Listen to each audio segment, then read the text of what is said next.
Chapter 880. Why was it that meat pies fell from the sky? It was fine to just look at the lowest requirements. Of course, this was just a joke. The so-called lowest requirements weren't just specialization in space-time configuration and level 4 of the heaven stairway. It was just like how the simulator wasn't just a simulator in the traditional sense. What is this?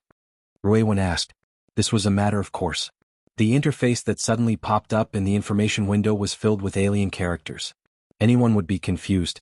Luo Nan had said before that he needed Ruewen to understand more about the situation, so there was no need to hide anything. At most, he would omit a few details that would take a lot of effort to explain. You can think of it as the inheritance my parents left behind. Oh no. One of the precious treasures they left behind. Of course, it also belonged to my grandfather. Remember what I told you before? There are many traces on our planet that belong to a certain or even multiple advanced civilizations. Looking at it from the current situation, even though grandfather and mom and dad can't be considered true pioneers, they are extremely powerful discoverers and translators. They excavated many resources that originated from advanced civilizations and transformed them into resources that we can use. The tree-hole space we're in is like this. The mist maze that hasn't been successfully developed is like this. The virtual brain system you see right now is also like this. You can't understand the characters on it, right? There's nothing I can do about it. It's an alien language. Speaking of which, the virtual brain system is far too complex. I haven't completely understood it yet, so I won't go into details for now.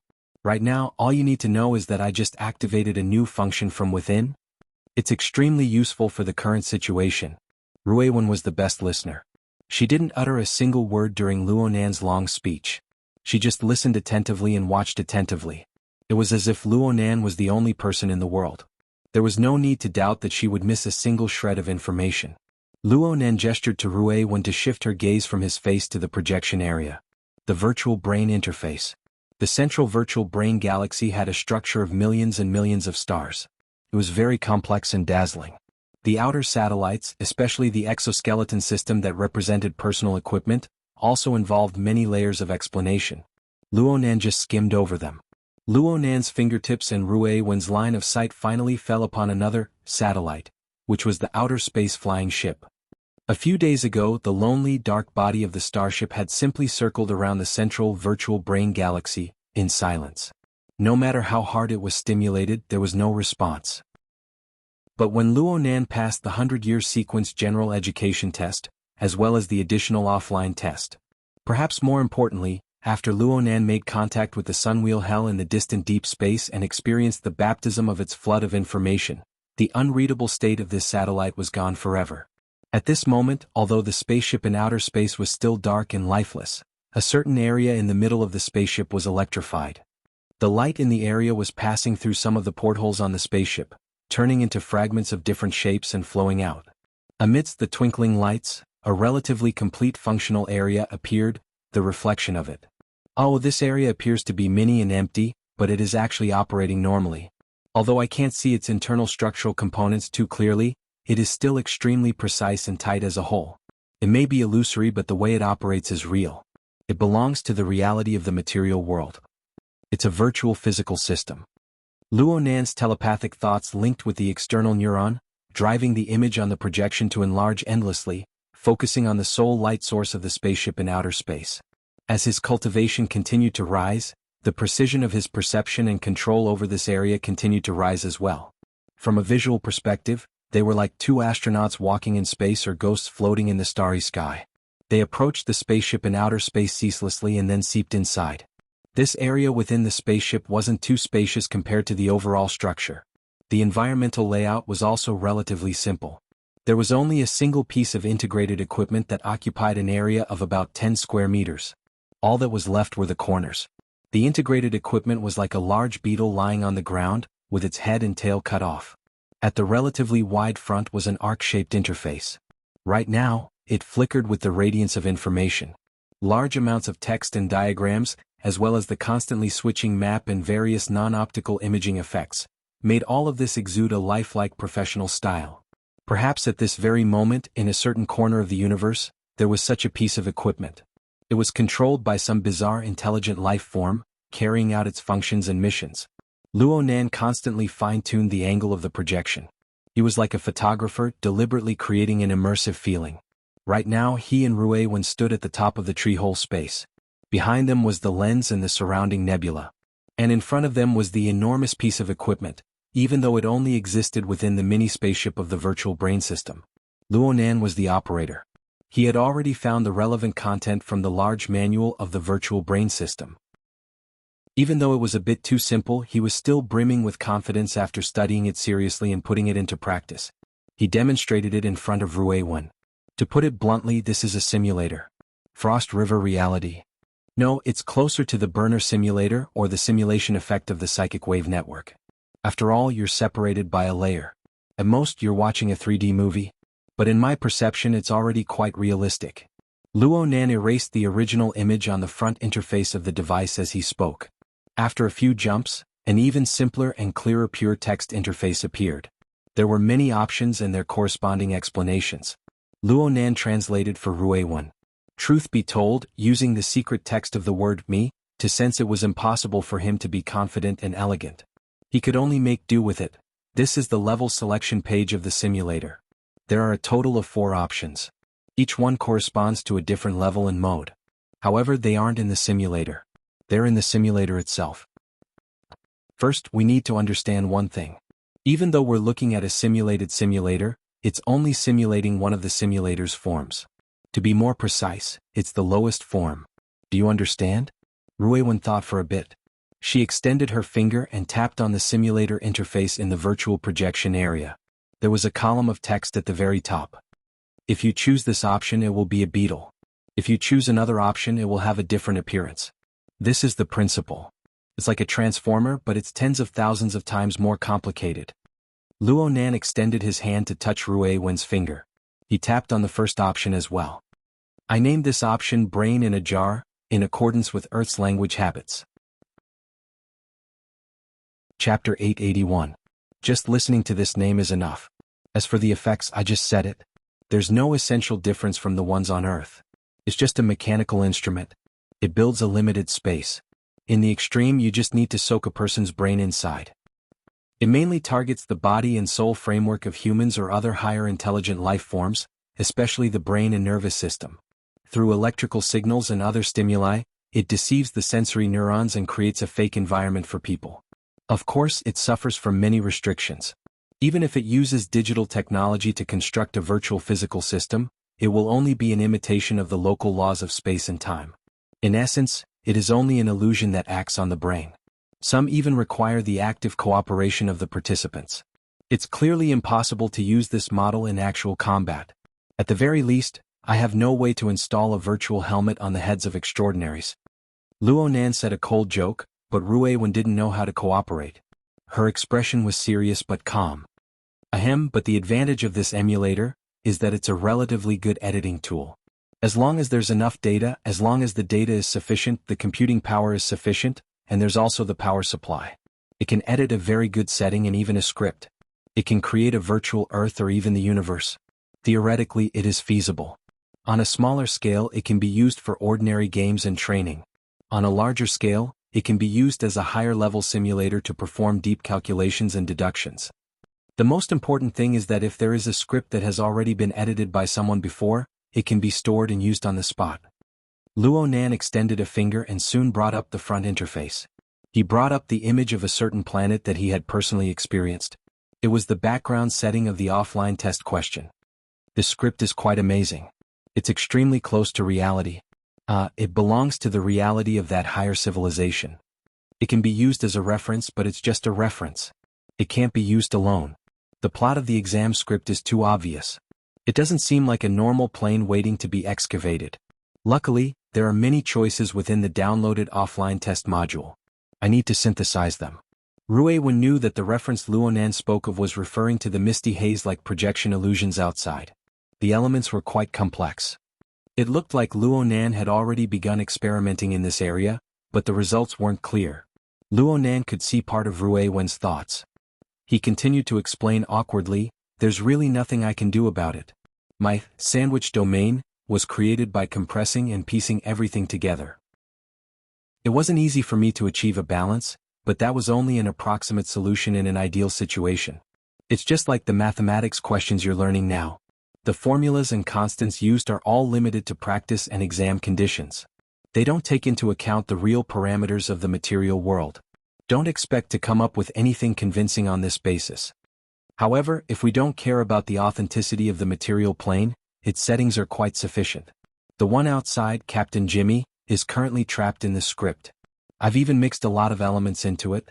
Coincidentally, he's implanted a very high-level dynamo core so he can help test it out. The prey that was trapped in the spider's web and sleeping very lightly? Ruiwen understood. She looked seriously at Luonan and nodded seriously. Luonan couldn't help but extend his hand to stroke the little girl's hair. He enjoyed the smooth sensation of her hair, and at the same time, he justified himself. The current situation is much better.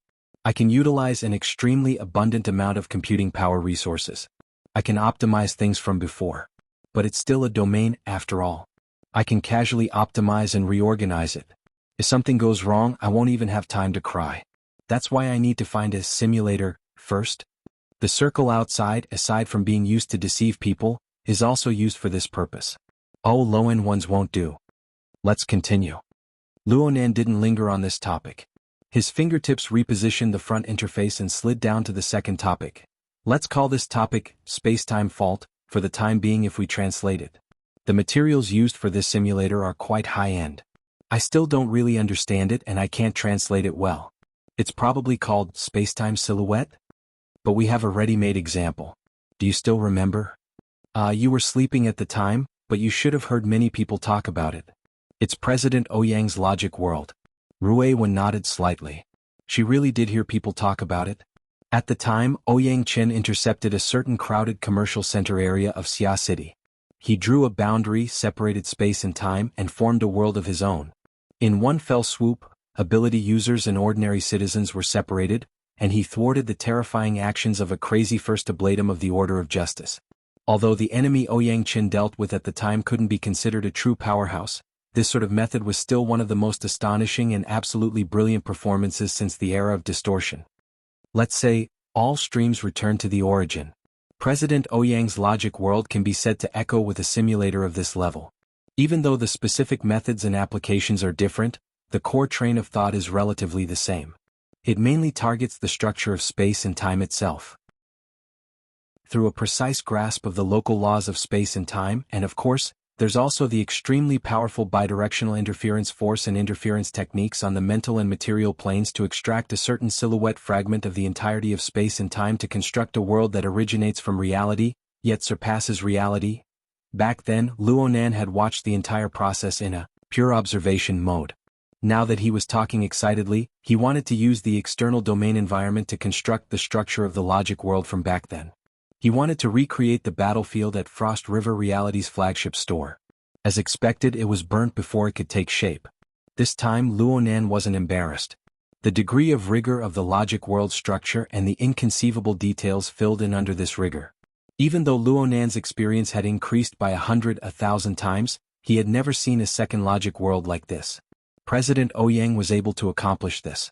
Aside from his profound attainments, he relied to a considerable degree on the psychic wave network that covered Xia City. He also relied on a high-precision grasp of the network's coverage environment. It was impossible to successfully recreate the logic world based purely on impressions. Plus, although the logic world was good, it wasn't practical for Luonan. Consumption is one aspect. Due to this method, what is intercepted is an instantaneous fragment of the local spacetime, forming a fault. The logic world itself is affected by the interference of space and time. The structure space and the time it can be maintained are limited. I've heard you mention that President Ouyang normally uses this method to conduct some relatively dangerous experiments or to conduct some short-term simulations and deductions. This is the effect of a simulator. But to be honest, using it to deceive people isn't too easy. Ruiwen nodded in approval. Luonan's fingers slid to the third option. Dang dang dang dang. Here comes the important point. For this option, let's call it making something out of nothing for the time being. No, let's call it a rule puzzle. Chapter 882. Luonan continued to follow the order of interpretation from before. After translating the options, he pointed out the materials used for this level of the simulator. This is easier to translate. It says that the raw materials used for processing are the space and time we reside in itself. Even though he had already experienced it once, suddenly speaking such big words gave him a very reckless feeling. Ruiwen didn't laugh. She had an appearance that made sense. Luonan felt that he couldn't stay calm anymore. He could only cough once to wipe away the awkwardness that had arisen once more. He also maintained his elder brother's dignity and continued to operate on the front interface. Luonan was different from just pointing at the first two items. He opened the third item's secondary interface. The first item was densely packed with explanatory text. There were a few complex diagrams mixed within. There were also formulas and the like. Luonan had already researched this before. The large sections of explanatory text here weren't very friendly to a half-baked translator like him. They also exposed his shortcomings in the area of pure theory. This wasn't something that could be made up for in a short period of time. So he quickly skipped over it and entered the more complex, continuously changing and completely unfixed graphical interface. What you see right now and what I perceive in the system are actually two different things. Just like how the material world we see is not the same thing as true existence. I can use my mental senses in the system to capture even more dimensional structures. What appears before our eyes is just a projection of one end of the complex structure of space and time. You should understand this. Ruiwen really did understand. Her intuition regarding the structure of space and time even surpassed Luonan's. She was able to estimate the approximate, panoramic view, after looking at one end for a long time. Inside, it was a mess. Luonan was immersed in this chaotic scene. He was even a bit intoxicated. A three-dimensional life form possessed a pseudo-three-dimensional vision structure and an illusory spatial imagination. Only a character like Luonan, who possessed an extremely powerful mental sensibility, could view the structure of space and time with this material foundation. The more he could do it, the more he could feel the endless mysteries and beauty within. A direct observation of the structure of space and time. Just this sort of simulation is already a huge gain. Luonan's attainments in the configuration of space and time could already be applied to actual combat. He had gone through the 100-year sequence and the additional questions to verify that he had indeed reached a considerable level. However, the anatomical diagram, presented in the simulator, was still quite shocking. Every time he observed and sensed it, he would have a brand new experience. In comparison, the real local space and time was so vast that there was no end to it. The mist maze, on the other hand, was too broken. That was just a simulation. What kind of splendid scene would it be if the real space and time were dissected into this?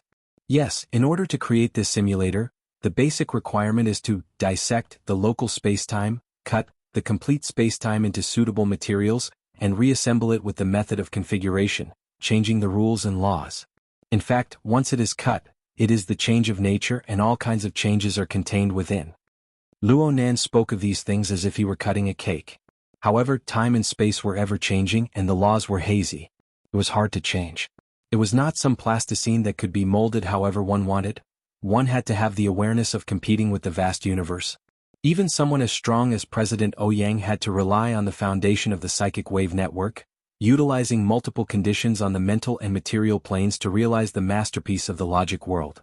For instance, the powerful thought process of erasing the old rules and scribbling new rules required the support of a powerful bidirectional interference force between the material and the material plane, an extremely brilliant interference technique, and a spacetime configuration design ability that far exceeded the standard.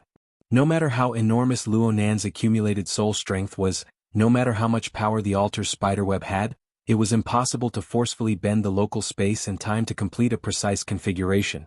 This was despite the fact that the simulator guide already had the basic blueprints and operating procedures.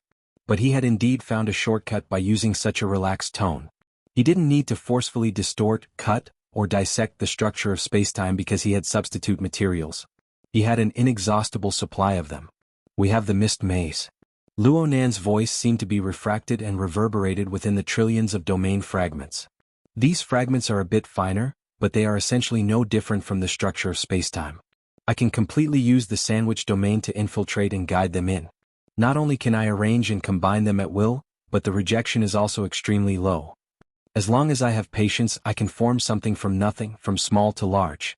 When pieced together bit by bit, I can completely form my own unique rules of spacetime. He even gave an example in order to increase his persuasiveness. For instance, the 70 Format Research Institute. Wasn't my mother piecing together bits and pieces of domain fragments? Of course, she should have done some dimensionality reduction processing.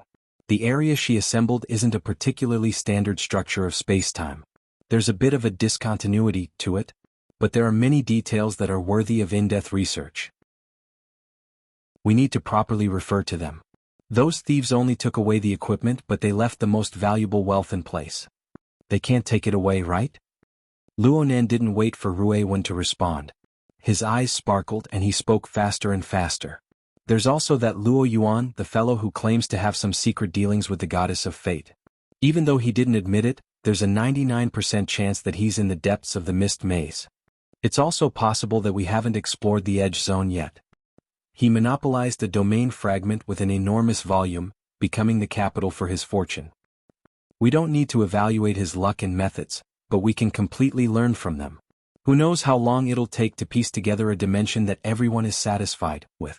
But if we have a better foundation, have a deeper understanding, and then make up for it, won't the efficiency be greatly increased? Luonan had already pondered over this idea 1,000 times in his mind. His train of thought was already extremely clear. All of this was built upon his control over the mist maze. It was precisely with the mist maze and his mother's research notes that he was able to start with the most basic configuration and experience the marvels of spacetime configuration. And the deeper he grasped this technique, the stronger his control over the mist maze became. From this, an unstoppable virtuous cycle was formed. This was the precious wealth his parents had left him. It was something he would never be able to fully use in his lifetime. Luonan never believed that he was some sort of genius. Most of his current accomplishments were built upon the foundation of his grandfather and his parents' generous gifts. He understood this point clearly, and at the same time he had more reason to utilize this wealth to the extreme. Luonan pulled Ruiwen to turn around to look at the surroundings of the lens. There was a ring of fluctuating nebula that was faintly fluctuating. The flashes of the stars seemed to become exceptionally bright and clear within the glowing mist. Chapter 883. Ruiwen understood without Luonan needing to explain. As mentioned before, although the lens was the main body, the most core creation, every shining star in the surrounding nebula was a rarely seen creation of the laws of the misty labyrinth. They were all marked with relatively large structures. Picking out the cornerstone fragments from within was undoubtedly the most efficient choice. Sure enough, Luonan spread his arms wide and used rather exaggerated movements to gather this incorporeal glowing mist. Next, we need to explore between these stars and find a suitable home. Ruiwen let out a light yep in response. Perhaps if Luonan was a bit colder, Luonan wouldn't need to take out such exaggerated actions to tease a child. Maybe he would go from bad to worse. It was rare for Ruiwen to be a bit absent-minded. When she turned her gaze back, she saw that Luonan was already switching interfaces, preparing to enter the substantive program. Could she have missed something? Then what about the fourth item? The fourth item. Oh, I forgot to mention it. Luonan's expression was a bit downcast. But there's nothing much to say. It's not that it's not important. It's just that we don't need it for now. I call this item the celestial landscape. You can say that I'm using Grandpa's formatting theory as a footnote. Many of the basic theories inside are related to the interaction between heaven and earth and the self-format. It should have a corresponding relationship with the extraordinary domain that we're used to talking about. It's just that I didn't explain it too clearly. The corresponding simulators are all auxiliary designs, but the requirements to use them are off the charts. I haven't studied them thoroughly yet. Ruiwen let out an "oh," and didn't say anything else. Just at this time, a window of information belonging to the virtual brain system popped up on the current interface. It made a new notification and Ruiwen saw it. There's news. It's about data loading. Oh, the progress is quite fast. The efficiency of the cloud biological brain array is exploding. The meaning of the new notification was roughly as follows. Sequence 1 data loading complete. Automatically loading sequence 2. Completed low-end network preloading. Officially loading in progress. Luonan knew that the so-called sequence 1 was the data related to the sunwheel hell that had settled within the spiderweb. An enormous amount of information and noise were mixed together. Luonan tossed and turned for several days, but the analysis progress was still extremely slow. But Luonan erected a statue of a god atop the altar's spiderweb, realizing the integration. Under the support of powerful computing power, the progress bar was pulled to the bottom in the dozen or so hours. As for sequence 2, Luonan recalled earnestly for a moment before remembering. This was from the disciple of veteran hand Wu Li. Luo Nan had linked the question board in his hands to a certain data center in Ban City. Luo Nan had finally collected this information. The source should be a part of a large data collection project of a large power. In the modern information society, this type of database also had an explosive amount of information. It was time to make good use of it. Sequence 2 data loading complete. How many seconds? Luo Nan was a bit stupefied. The difference in mass. Did it need to be that obvious? Of course, from the information provided by the system, the external neuron had already been downloaded from the data center before it was officially loaded with Sequence 2's information. It was likely that the external neuron had already copied the entire set and was only now officially loading the analysis. This avoided the limitations of the Earth-level data center hardware, and with intelligent idle operation, it created a stunning effect. But no matter what, Luo Nan was reminded by the intuitive comparison of over 100 hours and 2 seconds.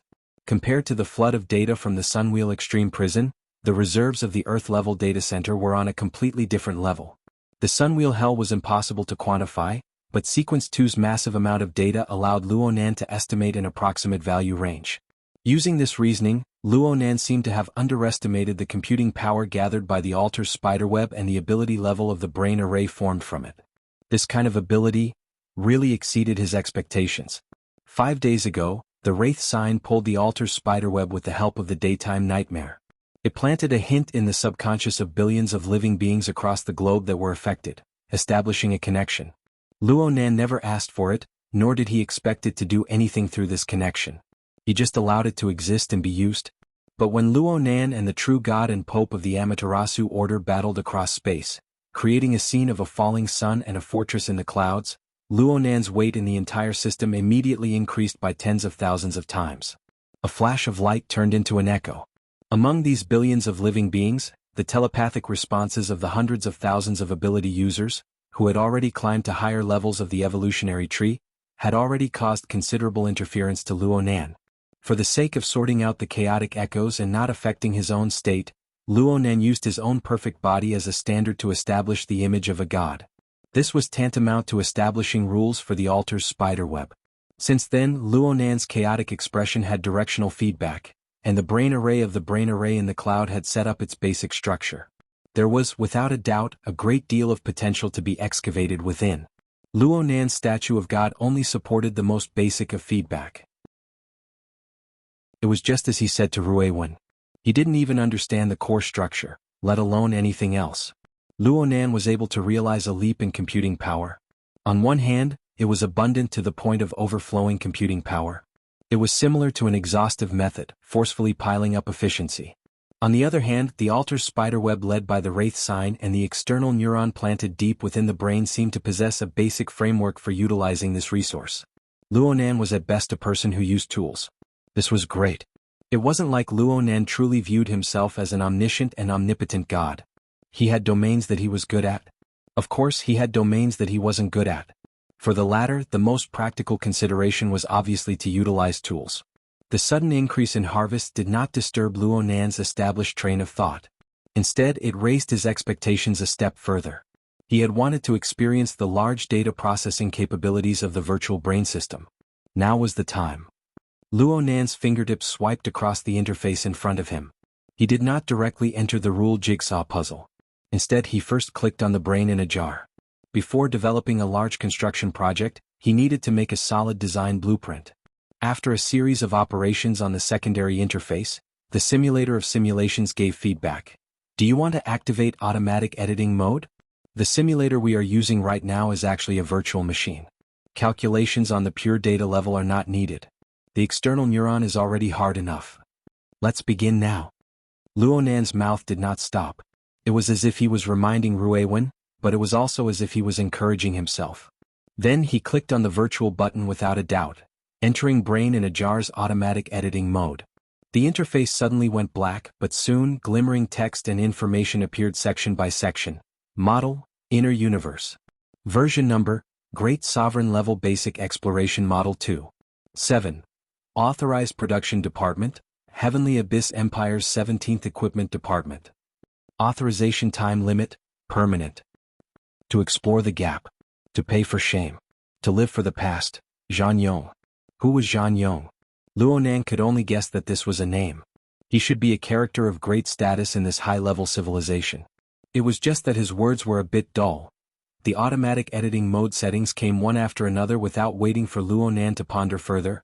Unable to connect to the Heavenly Abyss Spirit Network? A valid data source has been discovered. Do you want to automatically import external data?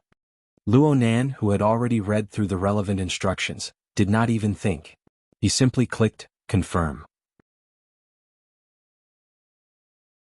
Chapter 884. It was the 12th of May in Ban City. This day seemed especially long. In the eyes of relevant people, this day had been divided into many events from morning to night. Ever since the Fusang Divine Tree system covered Ban City, experts from all walks of life took turns. There was no need to mention people like the Pope and Mr. Mo. There was also a high-level extraordinary level conference. Including the observers, there were close to 100 participants, and any one of them was a big shot. Normally, these participants would be the focus of attention and analysis by various intelligence agencies. Intelligence personnel would hate to stare at their crotches and see the color and quantity of their farts. But today the vast majority of people here were just there to cheer the crowd, but they still couldn't be underestimated. There was a huge amount of information, but it was also mixed with a huge amount of noise, forming a huge amount of data that tormented all kinds of professional intelligence analysts. Many intelligence agencies around the world were prepared to work until they died.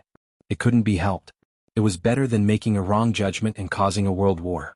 In comparison, Deep Blue and the Apocalypse Laboratory, hidden in a certain region of the Deep Blue world, had their own intelligence analysis team. They were willing to spend money, and they had the advantage of being the first contact that others couldn't get. But they also spent the most effort on this. It had been 15 hours since Mr. Mo left the public's sight. The analysis team that had been temporarily assembled by the two laboratories was still working intensely. Bald Jeff gulped down his 5th cup of coffee, stepped on an electric hoverbike, and temporarily left the research lab. No one cared about his actions or whereabouts.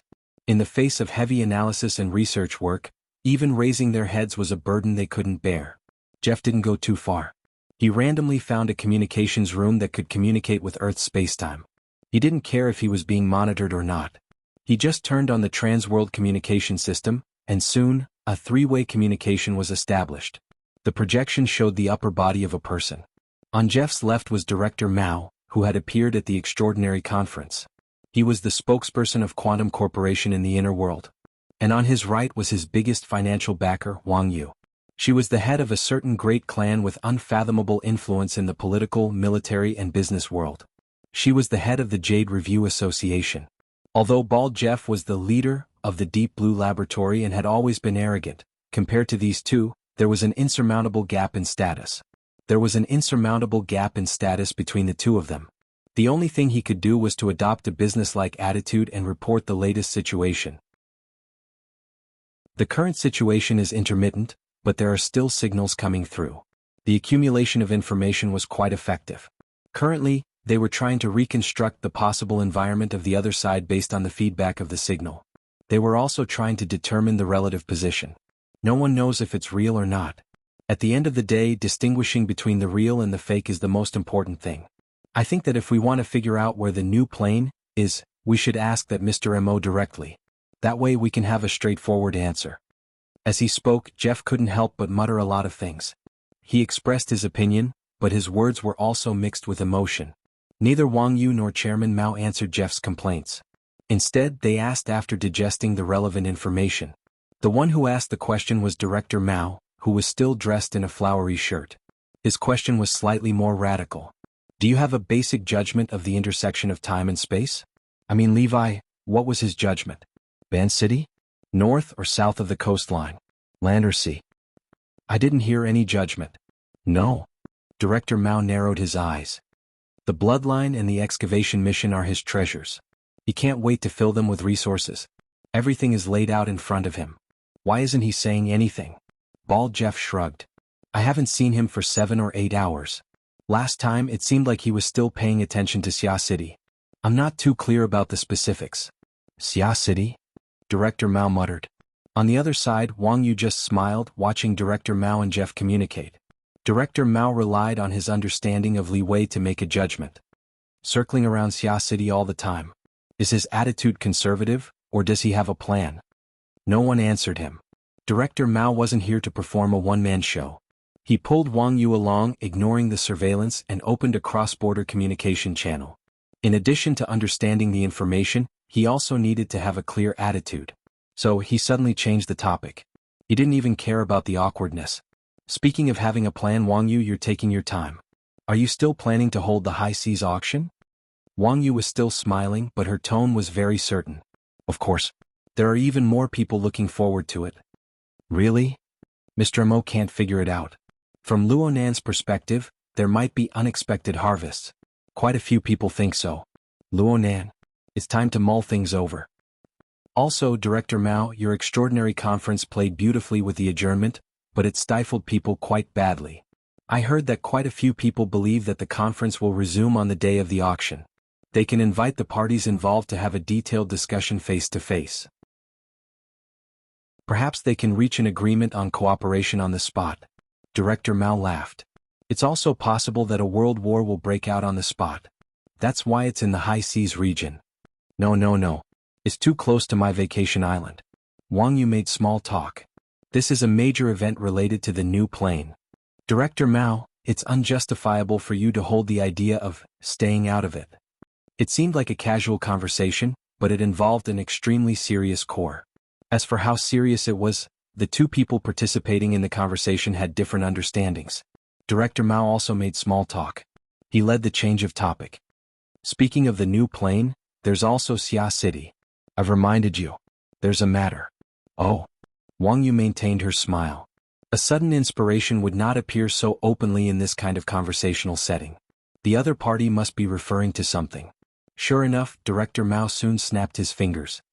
Your side recently funded a research project. I think it's called something called Comparison of Aberrant Ecology. The preliminary conclusion is quite eye-catching. Aberrant ecology? Wang Yu pondered for a moment and nodded. There's something like that. However, I'm just one of the natural sponsors. I'm a private investor. On the other hand, Quantum Corporation is the institutional sponsor. The ratio is quite impressive. I'm not sure about that. Why don't you tell me about it? Wang Yu's smile deepened. The specific content is a comparative study of the ecology of the volcanic region southwest of Spring City and the wilderness surrounding Xia City. The research itself is fine, but the most eye-catching part is that a bold conjecture was made on the basis of the research. I'm not sure if the conjecture can be verified or not, but it's very much in line with my common sense and aesthetics. It's just as the beautiful lady who gave the report said. A giant wheel, has rolled over the space-time we are in. The rear wheel is in Spring City. The front wheel, Xia City, has already heard the sound of thunder. Chapter 885. Wang Yu used poetic language to describe it, but he was calmly assessing in his heart. Someone deliberately leaked the news. Just as all the extraordinaries in the world were rubbing their hands in anticipation of the new plane, someone finally began to exert their strength in front of the stage and behind the scenes, trying to guide the direction of the matter. He could even roughly guess who it was. Related to the comparative study of aberrant ecology, it was likely a sponsor like him, paying attention to and promoting it for a long time, doing a lot of homework in advance. Therefore, only by releasing the news now could they win people's trust. Even a strong-willed person like Director Mao was in a state of doubt. At this time, Director Mao thought of another story. Spring City? Many things have happened in Spring City in the past 6 months. Even someone as reclusive as Li Wei can't stay calm. I heard someone stole a uterine fibroid, which is like stealing his elixir. Wang Yu simply answered, I've heard of it. That seems to be where Jin Buhuan perished. To be precise, it's the southwest volcanic area. It's a few hundred kilometers away and it's just missing. A sensitive area. Director Mao stared at Wang Yu and Wang Yu looked back at Director Mao. They were both pondering each other's thoughts. In the end, Director Mao got straight to the point. Speaking of which, Luo Yuandao's laboratory is very close to that place. That's always been their active area. It seems that young Master Wang already has a direction? As I said, this is more in line with my common sense and aesthetics. Wang Yu also put on a frank attitude. A plane that's extremely close to us will always have some contact with us for a period of time, more or less, and not just appear in everyone's greedy dreams. Director Mao clapped his hands in admiration, the hairs on his arms trembling. Now that's a solid attitude. Now that I think about it, the so-called new plane for the past 6 months wasn't just a dream. So, what does young Master Wang plan to do next? Cooperation. Cooperation that can quickly get results. Wang Yu looked like he knew everything. Director Mao, UO and Quantum Corporation, what are your considerations? Considerations? Are you talking about those greedy shareholders or the brain-dead board of directors? After a pause, separated by a distance of several thousand kilometers, the two looked at each other and laughed. There was no other reason than that these two people, or at least the two parties involved, were both brain-dead members of Quantum Corporation's board of directors. The equity structure of a public company such as Quantum Corporation was far too complicated, and it had to be complicated.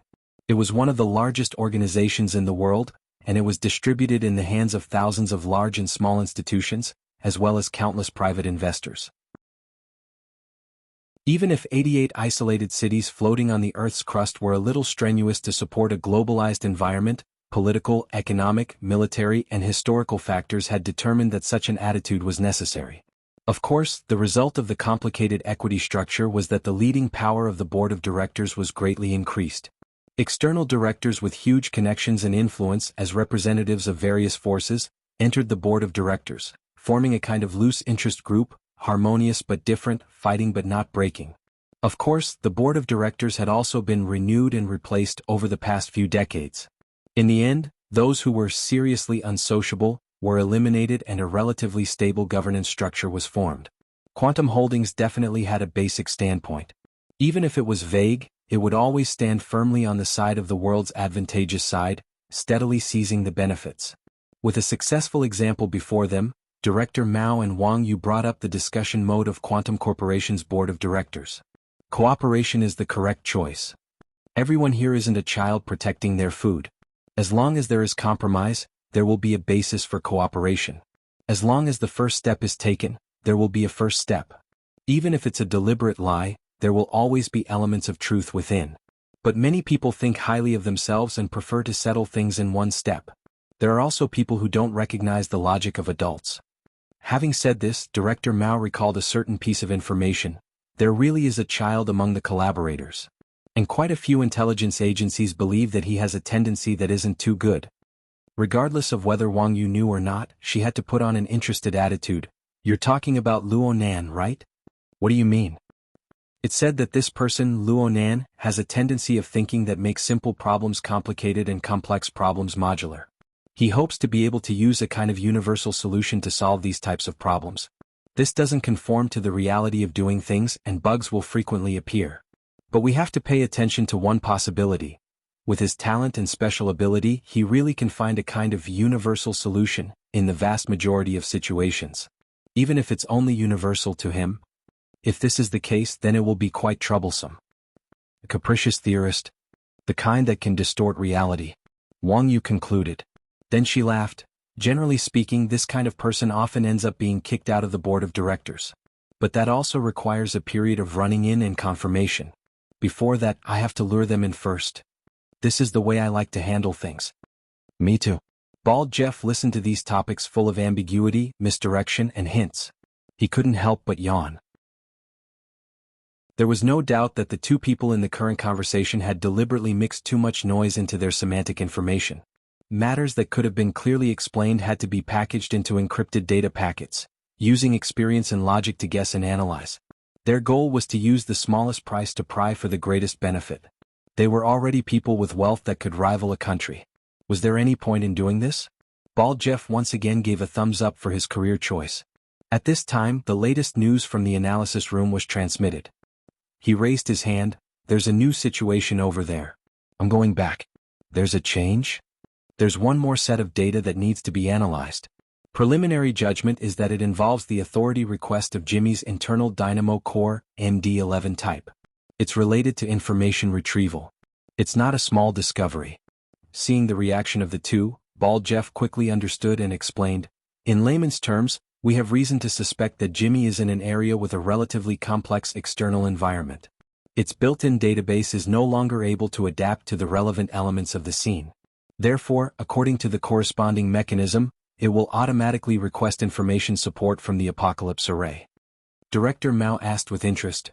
In other words, by referring to the data transferred by the Apocalypse Array, we can simulate the spacetime environment that Jimmy is in?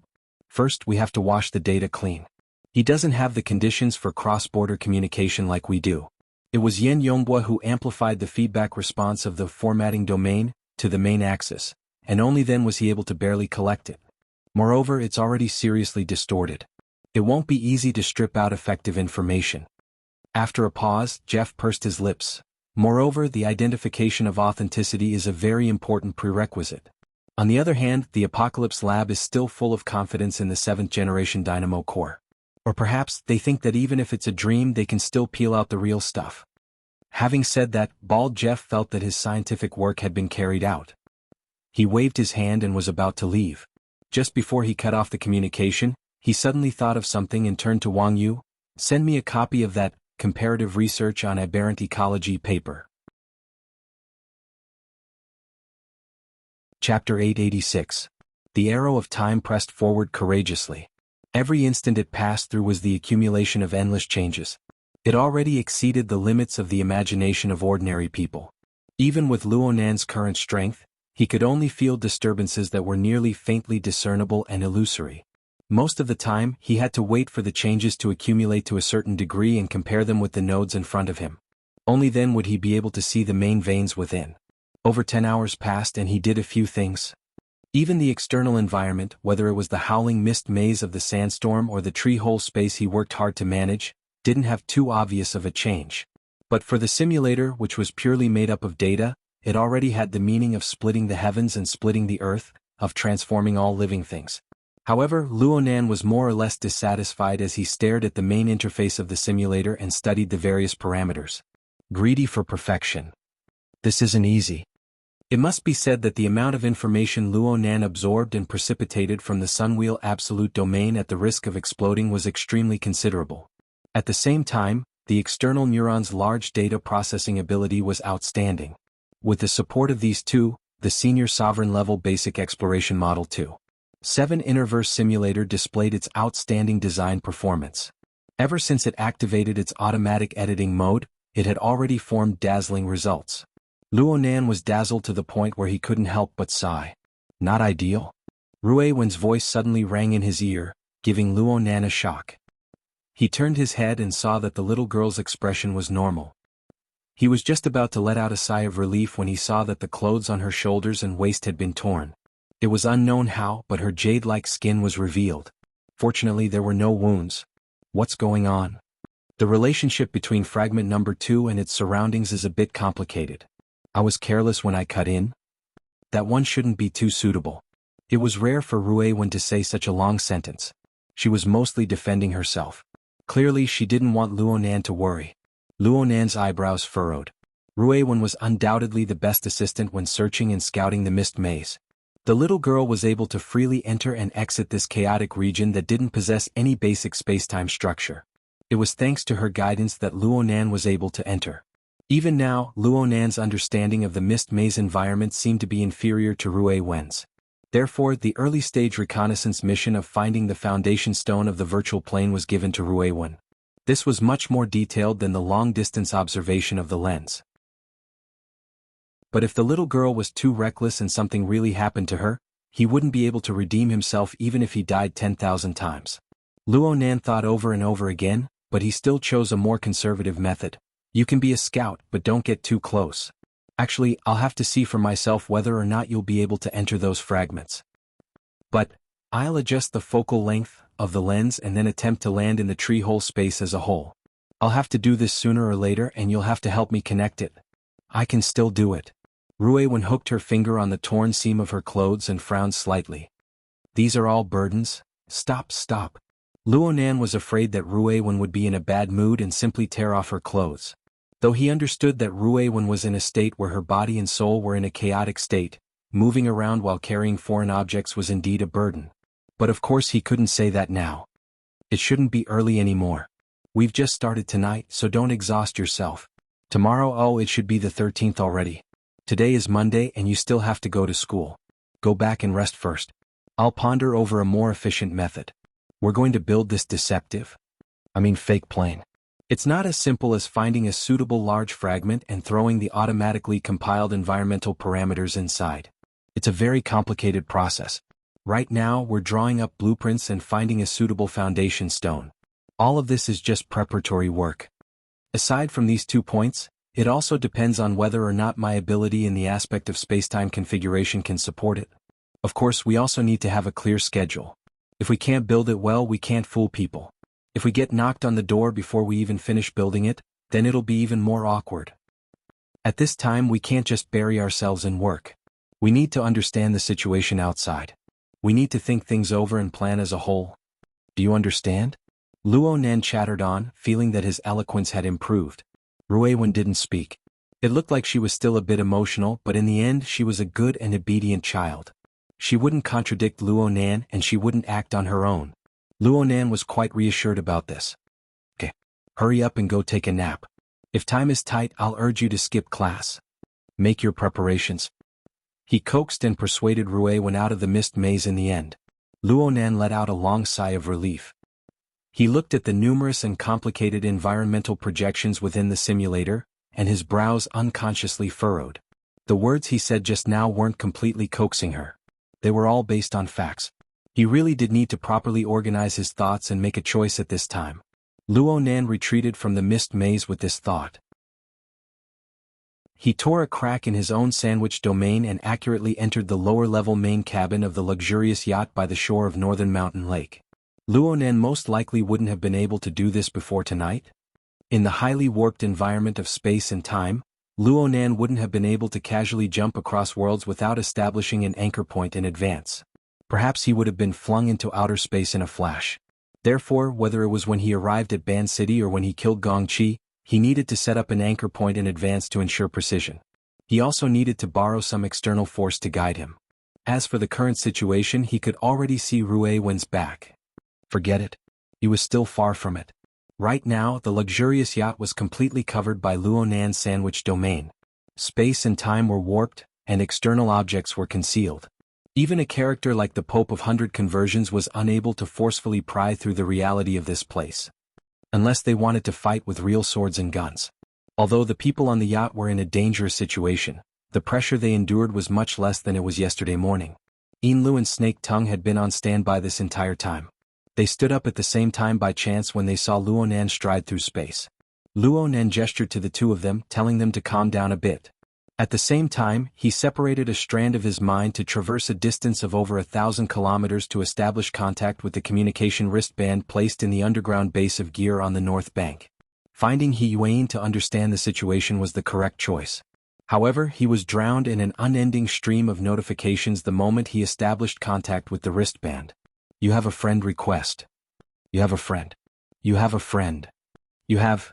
Several dozen, over 100 friend requests flew over like snowflakes. With a single glance, Luo Nan could tell that they were all powerful people with illustrious reputations.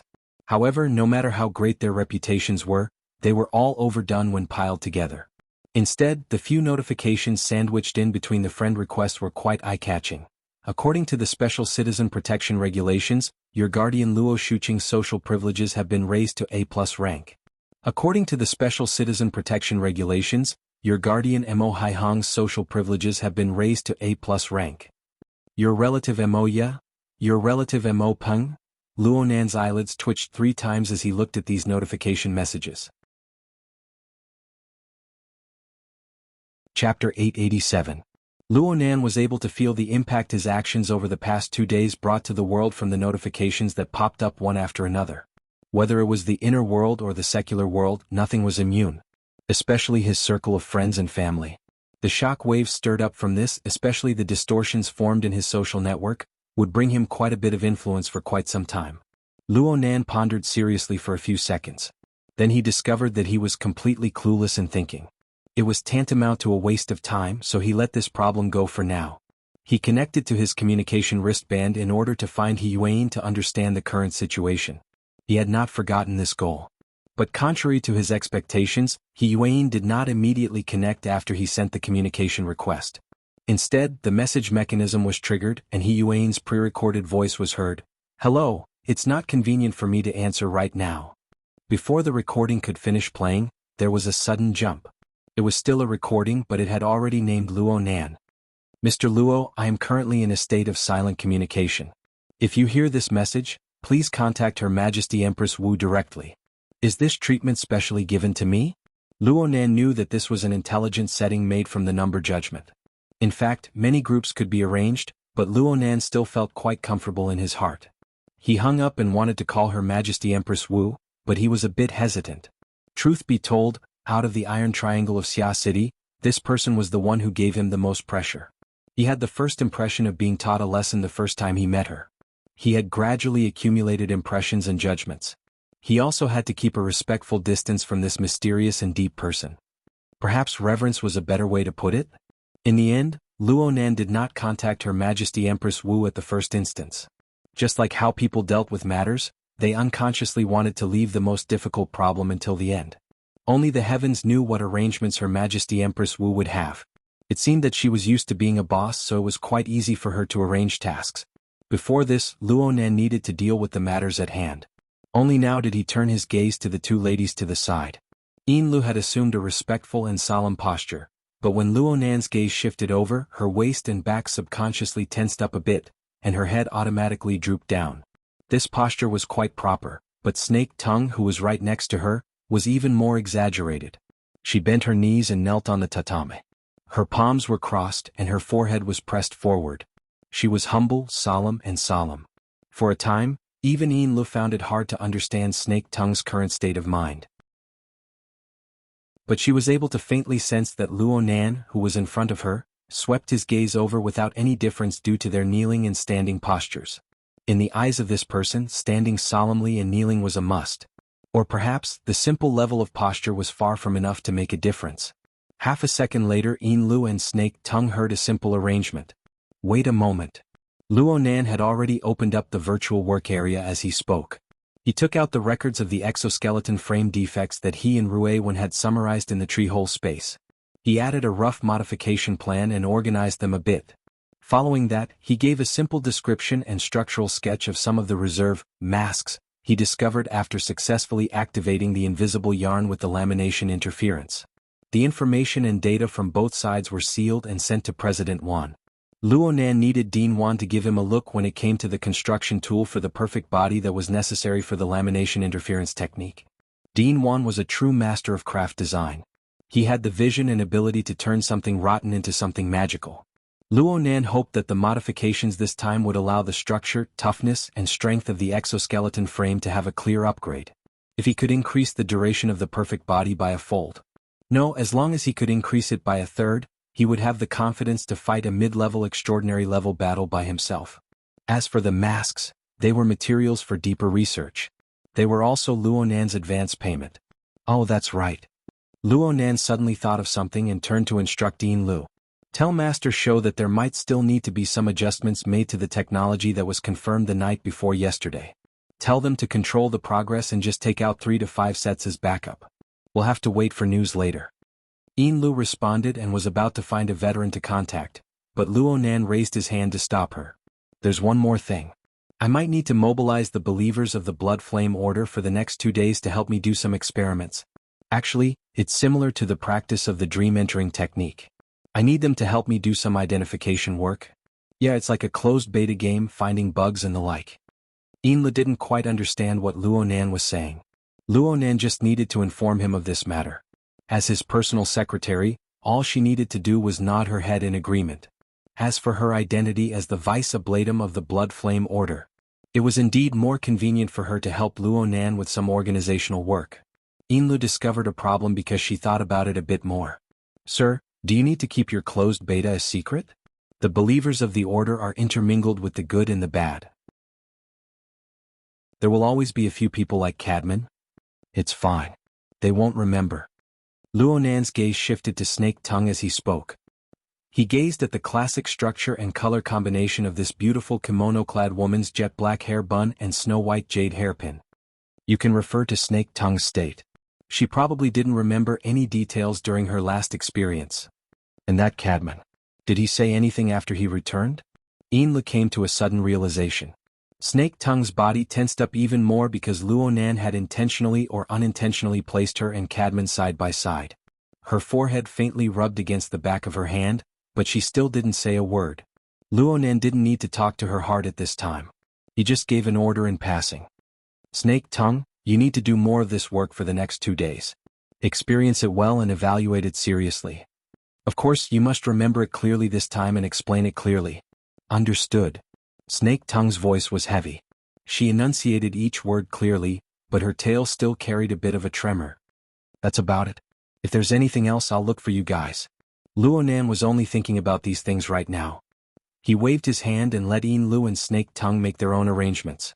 He circled his train of thought and continued to hesitate. Should he give Her Majesty Empress Wu a call? Perhaps he should beat around the bush a bit? Luonan's thoughts spun, and he subconsciously used the Hexeer to enter the psychic wave network. He entered his friend group, which he hadn't spoken in a while. There was a group of friends from the Xia City branch, especially Zhang Yingying, Her Majesty Empress Wu's trusted aide and informant. Well, the group was unexpectedly lively today. It seemed that a newcomer had just been introduced. It was done by Zhang Yingying. I'm borrowing your precious land to post an advertisement. May 14th, Acumen College's Great Auditorium, Conference Room 3. 2 professors, Wu Zunliang and Ding Jing, will be presenting an academic report on the interference and comparative study of suspected planar pollution sources. Experts, scholars, and people interested in the ecology of the wilderness and planar research are invited to participate and support. This is just a small token of my appreciation. Little sister, many blessings. Then a large red packet popped up on the chat interface. The picture used to decorate it was of a red-faced baby girl wearing a peony robe. She bowed with her hands clasped in front of her. She looked charmingly naive. Luonan looked at the ostentatious advertising slogan and the red packet with the image of a big lucky baby girl. He especially saw the name that had just been added. Several elements piled up and shone upon him. He felt that his injuries from yesterday hadn't healed yet. A mouthful of old blood was stuck in his throat and he nearly spat it out. Chapter 888. Let's not talk about the thoughts of a certain guy who was spying on us. In this small chat group, many experienced players had already honked their horns in greeting and warmly welcomed the arrival of the new beauty. Octopus that doesn't produce knockout drugs. Little girl, you're very smart. Now all you're missing is a selfie. Paper doll, the advertisement isn't official. What's the exact time? Contact information? Please give me your number, we can talk privately. Moral standard rising higher. Personal friend list is open, please add me as a friend. The privacy protection of a newbie is a bit too much, please give me some pointers. Occasionally, some serious people, such as Shuelei, who logged in with his real name, would honestly express his opinion. The frequency of new planes has been quite high these days. Even the mortal world is involved in this? The Deep Blue World documentary is about to be screened. Cat Eyes released a promotional poster. The main color of the poster was dark blue, and it presented a silent and gloomy scene of the seabed. Crag burst. It's most likely just a PowerPoint presentation. There's no sign at all. It's good that it's affected. Zhang Yingying continued to support her colleagues. Since the newcomer is acting cute, if you have time, go and support him. If you don't have time, go and support him. As expected, it was Peony. As expected, she was deliberately acting cute. The diving Luonan chuckled twice. Ever since he became acquainted with Peony, his partner, he had seen her sharp, astute, confident, and even decadent appearance. But no matter what, he only felt that she was a mature and mysterious senior sister. Her beautiful skin was filled with stories, but he really couldn't match up to her adorable appearance just a moment ago. Speaking of which, he still didn't know this senior sister Tangy well enough. As he sighed, Luonan subconsciously sent a sweating emoji to the group. In the next second, the group of a few dozen people was completely shaken. Oh my god. Zhang Yingying only had time to send out this one sentence before a series of emoticons flooded in. From the simplest ors to the most complicated emoticons, there were also emoticons that were full of worship. There was no doubt that these were all emotional responses to the great things Luonan had done these past 2 days. It was not easy for a friend to mock him and cut off his emotions. Luo Yunqing, please accept a bow from your little brother. What? Should we change it to Song of Clouds and Water? I think the Civ plane is more direct. Isn't it Luo Yuan Y? Suddenly, a blabbermouth pierced the most delicate part of the present situation. The screen was flooded. There was an obvious pause and then someone sent a sweating emoji. Very quickly the emoji became a string. Bamboo Pole, also known as Moral Standard Steadily Increasing, said, "Hey admin, delete the chat records later." Aren't you one? Then should I delete it now? Go. The group of people joked around and managed to smooth things over. Actually, Luonan really didn't care much about it. His new nickname and his new appearance of Mr. Mo were also fine. They were originally meant for people to talk about. That kind of nonsensical state was also something that could only be supported or broken by one or two scattered pieces of so-called evidence. He took this opportunity to greet Peony. Hello, senior sister. You're back in Xia City. Eh? Not a cute girl? Octopus couldn't tell if he was disappointed or curious. She's a very pretty big sister. Luonan casually acted cute. It could be considered a solid hammer. She's also the boss of my society. 3. It was only now that Xie Junping, who had just joined the group a few days ago, finally confirmed the identity of the newcomer. He had been going along with and learning the communication methods of his ability user seniors. Senior. Tang? Yes, young Master Xie. Peony had returned to her normal tone at this time. Perhaps it could be said that she was a bit too formal. Also, Professor Luo is too polite. You can just call me Peony. Sweat, you're too polite. It's not like we're at school. Plus, you've taken a leave of absence.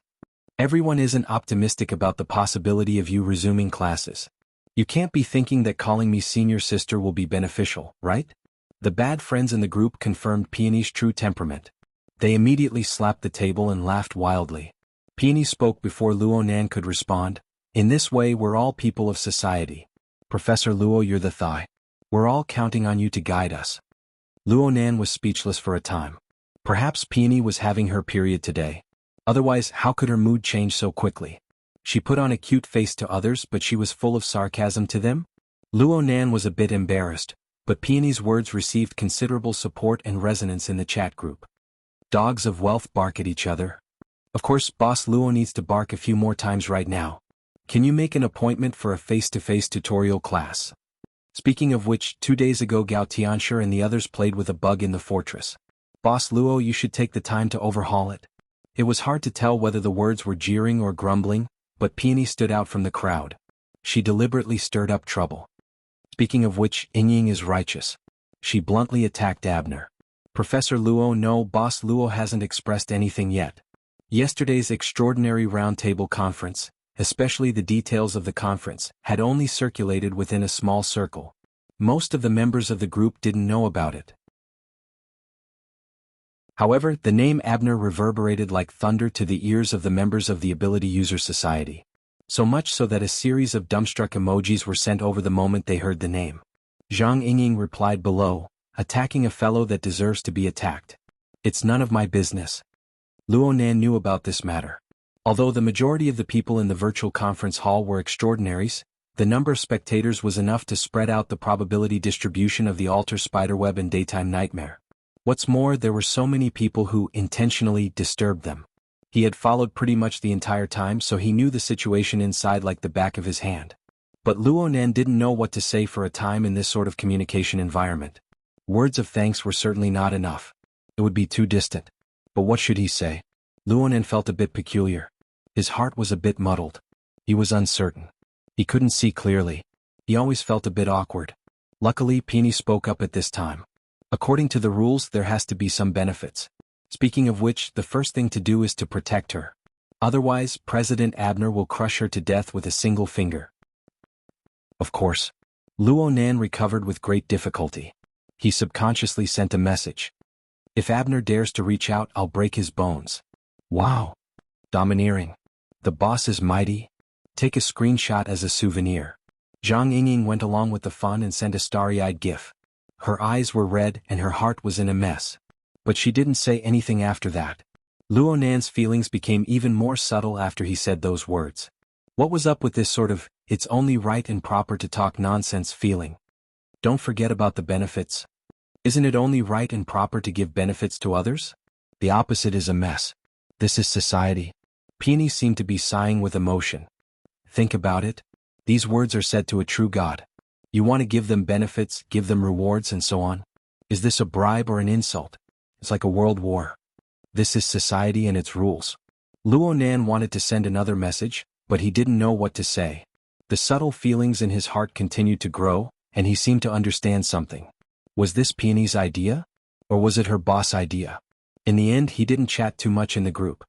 He found Her Majesty Empress Wu's contact information while harboring complex and subtle feelings. The call connected within a few seconds. Literature Hall. Chapter 889. Your Majesty. Luo Nan spoke of a particularly awkward title in modern society. He didn't know how to continue for a time. On the other hand, Her Majesty Empress Wu spoke softly. She sounded a bit careless, but she was straightforward and straightforward. Yuan asked you to find me? Yes. What's the matter? Luo Nan was speechless for a time. Don't you have something to arrange? Luo Nan suddenly came back to his senses after being stunned for half a second. Speaking of which, he really did have something to discuss with Her Majesty Empress Wu. At the very least, Her Majesty Empress Wu and President Ouyang had given him firm support during the extraordinary roundtable conference. He had to express his thanks. That Luo Nan's words had just begun when he got stuck. It was all Peony's fault. She spoke in a weird tone in the chat group. He didn't know what to say. Fortunately, Her Majesty Empress Wu followed up. Is it about going to D-City tomorrow? Oh, that's right. Though it was a bit different from Luo Nan's original intentions, it was good to cut in from here. He took advantage of the situation and said, Sister Yuan mentioned that Your Majesty will go to the outer seas of Ban City to cover my departure. I haven't even thanked her yet. However, the situation has changed from before. Your Majesty doesn't need to go there anymore. What I mean is that you don't need me anymore. No, I don't mean that. Traveling with Your Majesty is naturally excellent. Perhaps it was because the first impression was too deep, but Her Majesty Empress Wu's soft and lazy voice always made Luo Nan think of the gentle and refined image of a woman with a scroll in her hand. To be more precise, she was like a female teacher, the kind that taught language or history. And this image was interwoven with the warm afternoon sunlight and the lingering sleepiness. Then, of course, there was the slight pain of the book tapping on the back of his head, as well as the resulting awkwardness and the like. Of course, all of this was just a figment of Luo Nan's imagination. Luo Nan quickly came back to his senses and revealed his own plan in full. If I go to the auction with Your Majesty, I don't need to go from the outer seas of Ban City. I can go back to Xia City. I can just go from there. It just so happens that there are some things I want to discuss with Your Majesty, President Ouyang, and Old Man Yu. Luo Nan didn't directly say Mr. Mo and the new plane, but Her Majesty Empress Wu understood. But unexpectedly, Her Majesty Empress Wu straightforwardly refused. There's no need to make a special trip back to find someone. Your Majesty. Luo Nan was a bit confused. If you're considering everyone's position, then I can tell you that with Ouyang and Old Yu's personalities, there's no need for you to deliberately say anything. Ouyang Chen's temperament and character are somewhat similar to yours. You can be considered as an otaku with skills. When it comes to socializing, it's all the ideal routines in the books. You pay attention to not betraying others and not being betrayed by others. You have a tacit understanding and your hearts are connected. There's no need to explain too clearly. Elder Yu, on the other hand, has the mentality of a senior. When he sees an outstanding junior, he wants to give him a hand and send him on his way. As for the situation itself, it doesn't matter. Both of them are like this, so why are you still looking for them? As long as you're not too willful and self-centered, it'll be fine. Luo Nan rushed to declare his position. Naturally I won't. But as he spoke, he subconsciously did a self-examination. He had hidden quite a few things regarding the matter of the new plane. It was fortunate that President Ouyang was still able to stand firmly by his side and support him unconditionally under these circumstances. The more Luo Nan examined himself, the more ashamed he felt. Her Majesty Empress Wu's voice continued to enter his ears. As for my side, let's not talk about anything else. There's no need for us to travel together. What if something happens at this time? You're playing tricks right under my eyes. Do you want me to pretend not to see it? Or do you want me to pretend not to see it? Luo Nan was very embarrassed. Actually, part of the reason why he wanted to return to Xia City was related to this. Now that he had been exposed, he didn't know what to say for a time. Her Majesty Empress Wu was as unhurried as before. She spoke in a clear and gentle tone, just like an afternoon class. At this time, you should be asking for your assistance. What? Are you thin-skinned or are you looking down on me? Luo Nan came back to his senses and hurriedly smoothed out the conversation. No, I really do need your help to guide me. It's always been like this. The signal waves of the hexayear faithfully restored Her Majesty Empress Wu's light laughter. The past is the past. The present is the present. I was able to guide you in the past, but now I can only give you advice. It's not that bad. For some people it's not that bad. If I want to guide Chenju, believe it or not, I'll immediately get into a good fight. Luonan choked once more. Her Majesty Empress Wu and Peony really had the same tone. She even locked onto the true god as an example. She completely placed this matter in the context of social relations. Speaking of which, this was Her Majesty Empress Wu's usual style. She had long since said that she was an investor. She even compared Luonan to the target of her investment. Now she wasn't an investment, but a social transaction? It sounded quite distant. Or perhaps it was an unconventional reminder. No matter what, Luonan was grateful. Her Majesty Empress Wu didn't deliberately put on airs. You proposed. You requested. Let's go according to your method. There's no need to return to Xia City. Let's avoid unnecessary trouble. Let's go to the outer seas of Ban City. It's also those coordinates. We'll meet there at 9 o'clock tomorrow morning. Okay. Luonan's response was straightforward and efficient. He made a firm resolution in his heart. He would take advantage of the time they were traveling together to explain the matter of the new plane as clearly as possible. Oh, of course, he still had to eliminate sensitive elements such as the Cloud World and Sunwheel Prison. Today he would seriously organize everything. Even if he didn't meet face-to-face with President Ouyang and the others, he would still have to provide some relevant information. The information he gave to Dean Wan was quite suitable. Of course, he also needed to find a more appropriate entry point. Luonan thought deeply and his mind wandered a bit. He suddenly heard Her Majesty Empress Wu call out to him. Luonan. I'm very grateful. Luonan was just short of sending his ignorant face to Xia City. Think about 100 gathering in Chenju. Think about the many people of the past 2 days. I really am grateful just now. But be careful of schizophrenia. Luonan opened his mouth, but in the end he didn't make a sound. He also felt that while they were both extraordinaries, facing the martial empress and facing the pope and a true god were two completely different situations.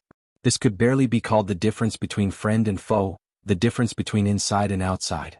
Her Majesty Empress Wu continued to speak softly. The next few days should be relatively calm.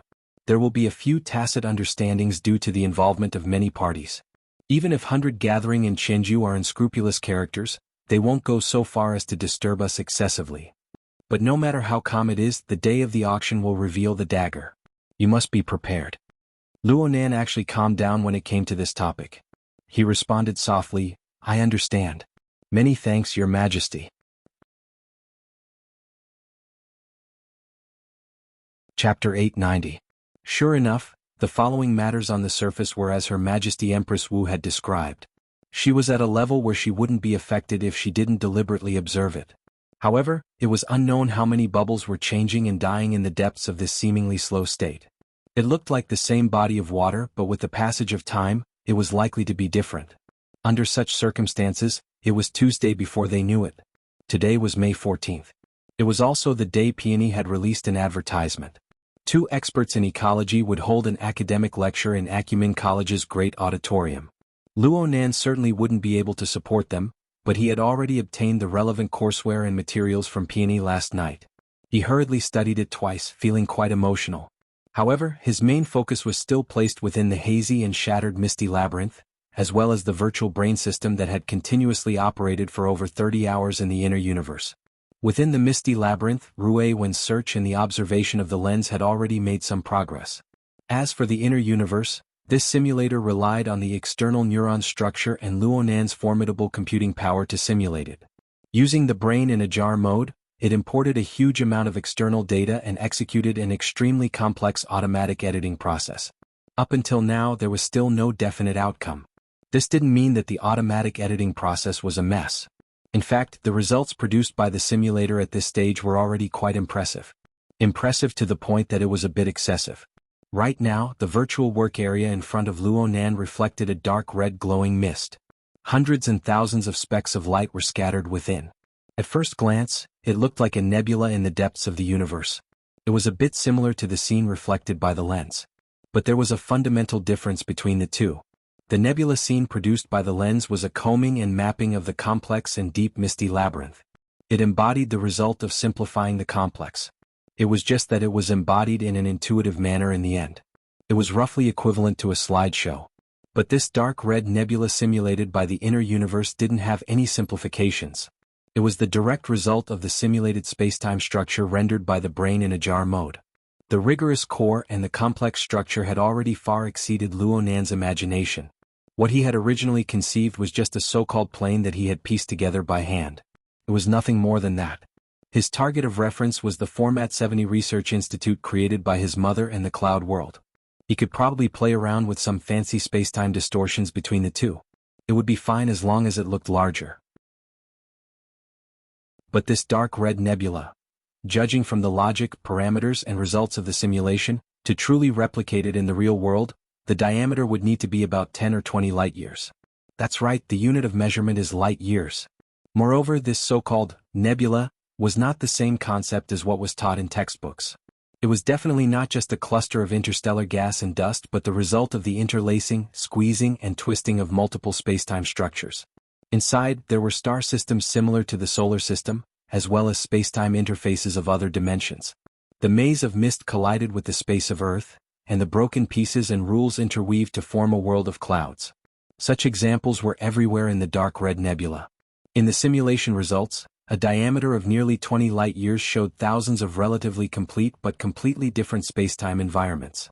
They were not only distributed by the simple structure of planets and space distance but also interfered and segmented through the complicated multiple spacetime structures, creating all kinds of astounding independent spaces. Some were stable, some were agitated, and some were chaotic areas that were changing rapidly. There were quite a few of them that even exceeded Luo Nan's perception and impression of spacetime environments. He was dazzled looking at them, but they did not exceed the basic theory of spacetime configuration. The more he observed and pondered in depth, the more he gained new insights and comprehensions towards the usage of spacetime structures and the laws of change. Such a simulation probably already used the imported data to analyze and utilize it to the pinnacle. Then again, what kind of data and simulator framework could be used to create such a scalp-numbing complex spacetime structure? This was not a simple image. Whether it was macroscopic or partial, there was some basic logic of spacetime configuration behind it. Even though the resolution of the spacetime configuration of the details was far from clear due to its vastness, the basic design could already be said to have no origin, no foundation. Luo Nan was extremely doubtful. Would such a simulation have enough computing power to string together all the supercomputers on Earth? No matter how mystical the external neuron was, no matter how abundant the computing power gathered by the alter spiderweb, it was impossible to have this kind of effect. It was to the point where he suddenly had a strange thought. Perhaps this was just a copy and decomposition of a certain real environment? Perhaps such a complex and chaotic spacetime region truly existed in the depths of the boundless universe. Its information existed within the enormous information flood of the sunwheel hell. It was also possible that the external neuron's bottomless data reserves were imported and reorganized by the inner universe. Otherwise, it would be impossible to explain how this grand, rigorous, warped, and absurd architectural blueprint was simulated. It was so realistic that it made one feel suspicious. In any case, the current simulation results and environment settings were already far too impressive. It was so impressive that Luo Nan did not know what to do with it. Clearly, it was impossible to forcefully stuff such a complex and grand environment into a spacetime fragment. If he forcefully did it, he would probably be unable to create a basic outline even when the heat of the universe died. He would have to make a choice from within. How should he choose? Should he extract a fragment from the corner and use it? As mentioned before, there were thousands upon thousands of complex spacetime structures here. Every piece had its origin, and each piece had its own specific reason for being formed. Even if it looked passable on the surface, it would immediately be full of flaws if one were to delve deeper into it. Well, even Luo Nan himself knew that he had sunk into a rut of pure technical thinking. It was rather hypocritical. Moreover, the most fundamental basis was the large-scale fragment that was suitable for operation. No matter how well the blueprint was drawn, it was meaningless if it could not be executed. But was there really no perfect plan? Luo Nan stared at the dark red nebula in a daze. Yin Lu, dressed in a white-collared outfit, walked in cautiously and knelt by Luo Nan's side. Yin Lu did not dare to make a sound and disturb Luo Nan. Instead, Luo Nan was reminded. He looked at the system time and saw that it was already 8:15. The appointed time with Her Majesty Empress Wu was about to arrive. According to the plan, he did not really have to go to D-City with Her Majesty Empress Wu, but he had to have a long talk with her during this time. He had to express his attitude and strive for her support. He could not be late no matter what. He could only temporarily separate himself from the confusion brought by the dark red nebula. He looked at Yinlu. What's the matter? Master Shou has already sent over 3 sets of exoskeleton frames. They're all version 2. Oh, bring them over. I still want to try them out. The so-called version 2 was the improved version that Luonan had proposed to the veteran before his conflict with the Amaterasu order combined with Dean Wan's suggestion. As for the version 3 that was adjusted according to the injuries of his entire body yesterday, it involved many technical issues. It was still being mulled over by Dean Wan, but it was certainly too late this time. In other words, Luonan had to take the risk of being injured a second time if he pushed the perfect body. In fact, his current injuries had yet to heal. Even though he had gone to Claw Island to recharge his batteries yesterday afternoon and repaired his body with the support of the night-level basic internal colonization biochemical reactor, he would not recover that quickly. Right now he was truly in a half-crippled state. He needed the assistance of a wheelchair. Equipping version 2 of the Ox Demon exoskeleton did not do his body any good. Yinlu had a rough idea of Luonan's current situation. But after a series of inconceivable changes, she was already used to acting according to Luonan's will. She had absolute confidence in him. Therefore she only replied with a yes, stood up again and brought in the 3 metal boxes that had already been sealed. During this time she glanced at the corner of the living room. Over there was the angle between the sliding door of the master bedroom and the inner wall of the ship. Snake Tongue was still in her traditional attire, silently kneeling. However, her body was already leaning against the corner. She was muddle-headed, her thoughts unknown. It was quite different from her usual proper bearing. There was nothing wrong with saying that she was unconscious. Luonan noticed Yinli's line of sight and casually explained, "She's lost." Yinli didn't quite understand. She only knew that Snake Tongue had been ordered by Luonan to do internal testing for his latest design. The Blood Flame Order's followers under the Blood Soul Temple system had the same mission. However, it seemed that Luonan's design had yet to truly land. The later batch had yet to officially join. Looking at Snake Tongue's current state and Luonan's own mood, the design and internal testing work were not progressing smoothly. She heard Luonan sigh just as she was thinking, "The map is too big. What should we do?" "Delimit the starting area. Then we need a plot thread to connect," Yinlu blurted out. In fact, Luonan's earlier words about the internal testing of the game had given her a strong first impression. She instinctively entered into her former professional domain. Back when she was the manager of the flagship store of Frost River Reality in Xia City, she had done quite a bit of research on large-scale game operations. Luonan was startled for a moment before he laughed. "You really think we're playing a game? You can't just write a plot thread." The Interverse Simulator really did have a plot design function. However, Luonan's understanding was that it should be more similar to the offline test questions from back then. It was similar to the setting and plot of an RTS game. It would design a large background and tactical goal, then create a difficult problem for the tester and so on. He wanted the simulator to create an RPG plot. Was he really developing a game? Plus, it was an intelligent editor under the mechanism of chaos. Only the heavens knew what sort of toy would come out of it. But he still had to give it a try, right? Let's not talk about anything else. It would be enough if he could unearth a novice village from within. It would be convenient to cut into this numerous and complicated world and facilitate the initial construction. The inspiration and train of thought that had just been activated made Luonan begin to consider the relevant possibilities. He asked Yinli seriously after a while, "Are there any ready-made game scripts and the like?"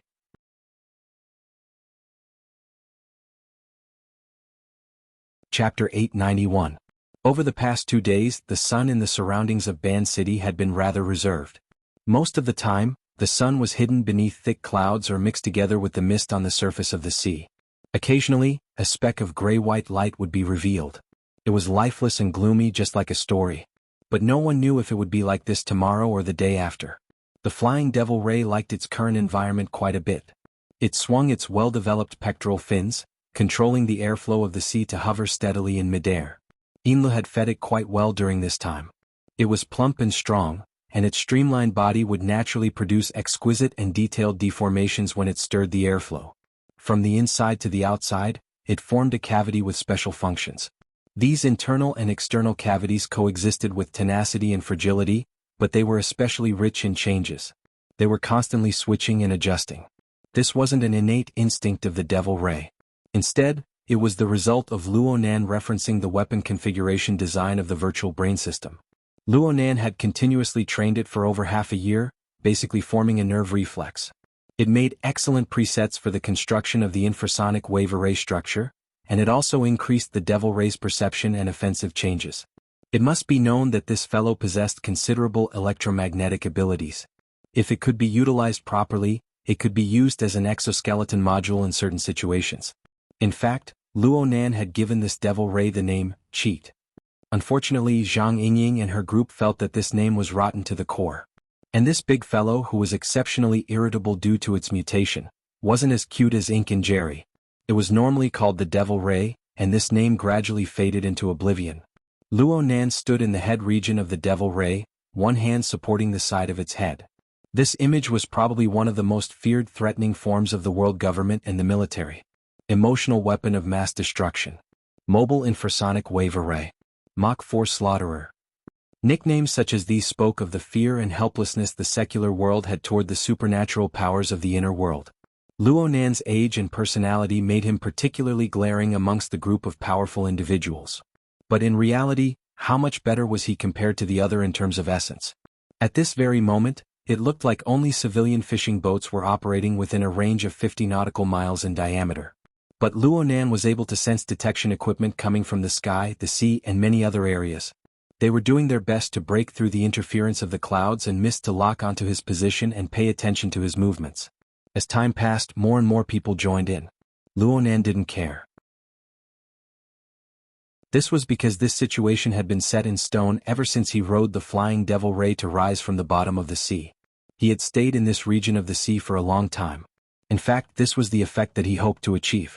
Mr. Mo and Luonan, this combination of 1 and 2, 2 and 1, needed a few more variations. Only then would there be more room for maneuver. Luonan feigned ignorance. He allowed the satellites, submersibles, and the like to take pictures and record from afar. Besides, most of his attention was still on the dark red nebula. The interverse simulation of the plane was already too impressive. What he could do next was to make a choice and focus on the details of his construction. But because of the habit and hobby of a researcher, he instinctively wanted to sort out this huge area before this. At the very least, don't touch the lottery ticket blindfolded when you make your final choice. However, this was not an easy task. It's the script. Ian Lee's idea was good, but whether it was feasible would depend on the simulation results. Luonan had borrowed the emulator's editing and setting function with great difficulty in the previous period of time to inform his thoughts and intentions. But he was certain from this. The skill tree of the Interverse was pretty much focused on the map, or perhaps it could be said that it was the battle editor. Plot settings were absolutely not its forte. This round of human-computer interaction experience was much more sluggish than the pure map simulation from before. Luonan wanted to let the AI deduce and form a highly compatible novice guide plot from shallow to deep. From the looks of it now, it was just a beautiful imagination. At this time, Luonan didn't really have much hope. He could only try to save a hopeless situation. He also used this opportunity to communicate with Her Majesty Empress Wu. After all, this wasn't the final plan. As long as he restrained his demanding mentality, he would always have some leeway to compromise. Luonan was still pondering over the matter of the plot guide, when a communication message transmitted from Xia City gave him a tiny stimulation. Actually, Luonan had already locked onto the orderly fluctuation transmitted from high up in the sky a few minutes earlier. He followed it all the way until it arrived above his head. Luonan raised his head and saw a medium-sized airship penetrate the thick layer of clouds, slowly descending. It didn't stop until it completely descended. Luonan slapped the flying devil ray's fins, and his figure flew up to meet it. Soon they flew side by side. The airship noticed Luonan's actions, and the side of the airship opened an emergency door. Luonan took a step out, leaving the top of the devil ray's head. He treaded high in the air, going against the airflow that rushed out of the cabin. He walked inside like he was taking a leisurely stroll. The flying devil ray did a graceful somersault, staying far away from the airship. It dove headfirst into the sea, disappearing without a trace. It was also at this moment that Luonan actually faintly sensed a seemingly incorporeal killing intent. Quite a few of the observers, both near and far, seemed to be pondering over the move of clipping off the wings. The flying devil ray separated from Luonan gave them the space and courage to operate. But did they know that when the devil ray dove into the sea, it also dove into the spatial fault that Luonan had opened up. Luonan was unable to construct the logic world, but he could still play around with this little trick. There's no special effect more fake than this. The emergency door closed once more, and the imbalance of air pressure quickly ceased. The airflow was no more, but the mockery that greeted him still whizzed through the air, pulling Luonan back from his momentary daze. Luonan immediately revealed a smile. Sister Yingying. The person who appeared in front of Luonan was none other than Zhang Yingying. She looked like she had just stopped cultivating. She wore tight pants on her legs and her curves were clear and smooth. She wore a loose gray sleeveless vest that was drenched in sweat. Her bundled hair was still damp. You're quite hardworking. You've improved quite a bit. Luonan had been concentrating on researching lamination interference technology. He had also obtained the results of a perfect body. He had a deeper understanding of the strength and rationality of the structure of body and soul, and his insight had become sharper. Not only did he have the qualifications to evaluate Zhang Yingying this way, he also had his own plans. Unfortunately, Zhang Yingying didn't buy it. Gee, the worse the person, the sweeter the mouth. Luonan shrugged. You don't want to admit the truth. But it's best if you suppress the white rainbow. Don't be like me, having an imbalance of body and soul. That would be awkward. Hey, you don't have anything nice to say when we meet. You win. Luonan admitted defeat and took advantage of the situation to change the topic. Where's Her Majesty Empress Wu? She's waiting for you in the study. Speaking of which, Her Majesty isn't as easy to talk to as I am. Have you thought about how to curry favor with her? Zhang Yingying switched between joy and anger with ease. She reached out with a big hand and wrapped it around Luonan's shoulder. She had the appearance of a good brother. But she cried out in shock in the next second. What the hell?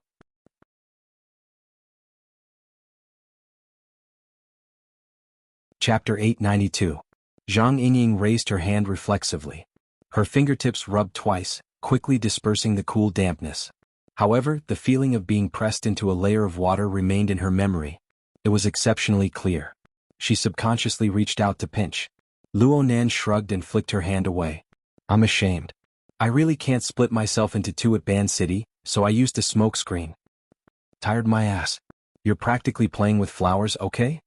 Zhang Yingying quickly came back to her senses.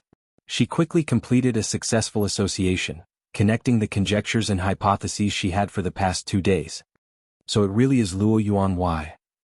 Moezemo? Well said, well said. Zhang Yingying really couldn't hold back. She reached out to pinch Luonan's cheeks. She looked at this flawless face under normal lighting. She wanted to know what material it was made of and how it was pieced together. Open your mouth, blink, stick out your tongue, move your ears. Holy crap. What a godly skill. Not at all. The main reason is because Her Majesty Empress Wu taught me the condensation ring's penetrative subtlety. I just did a few configuration designs and combinations. A large portion of it was piled up by automatic calculations. Luonan twisted his fake face and spoke words of flattery with a sincere attitude. This made Zhang Yingying, Empress Wu's lackey, quite happy. You really have a sweet mouth. It can be seen that people can't be stopped when they're bad. Fine, I won't worry about you anymore. Don't make Her Majesty wait for too long. Go on. But come out and play again. How about I try using Baihong to cut you? Don't be silly. Luonan waved his hand and locked onto the location of Her Majesty Empress Wu's aura. He didn't need Zhang Yingying to lead the way. He went straight over. Her Majesty Empress Wu's private airship had a rather simple design. Its intelligent guidance was outstanding. Luonan didn't spend much time on the road. He soon found the study, knocked on the door and received a reply. Come in. Her Majesty Empress Wu.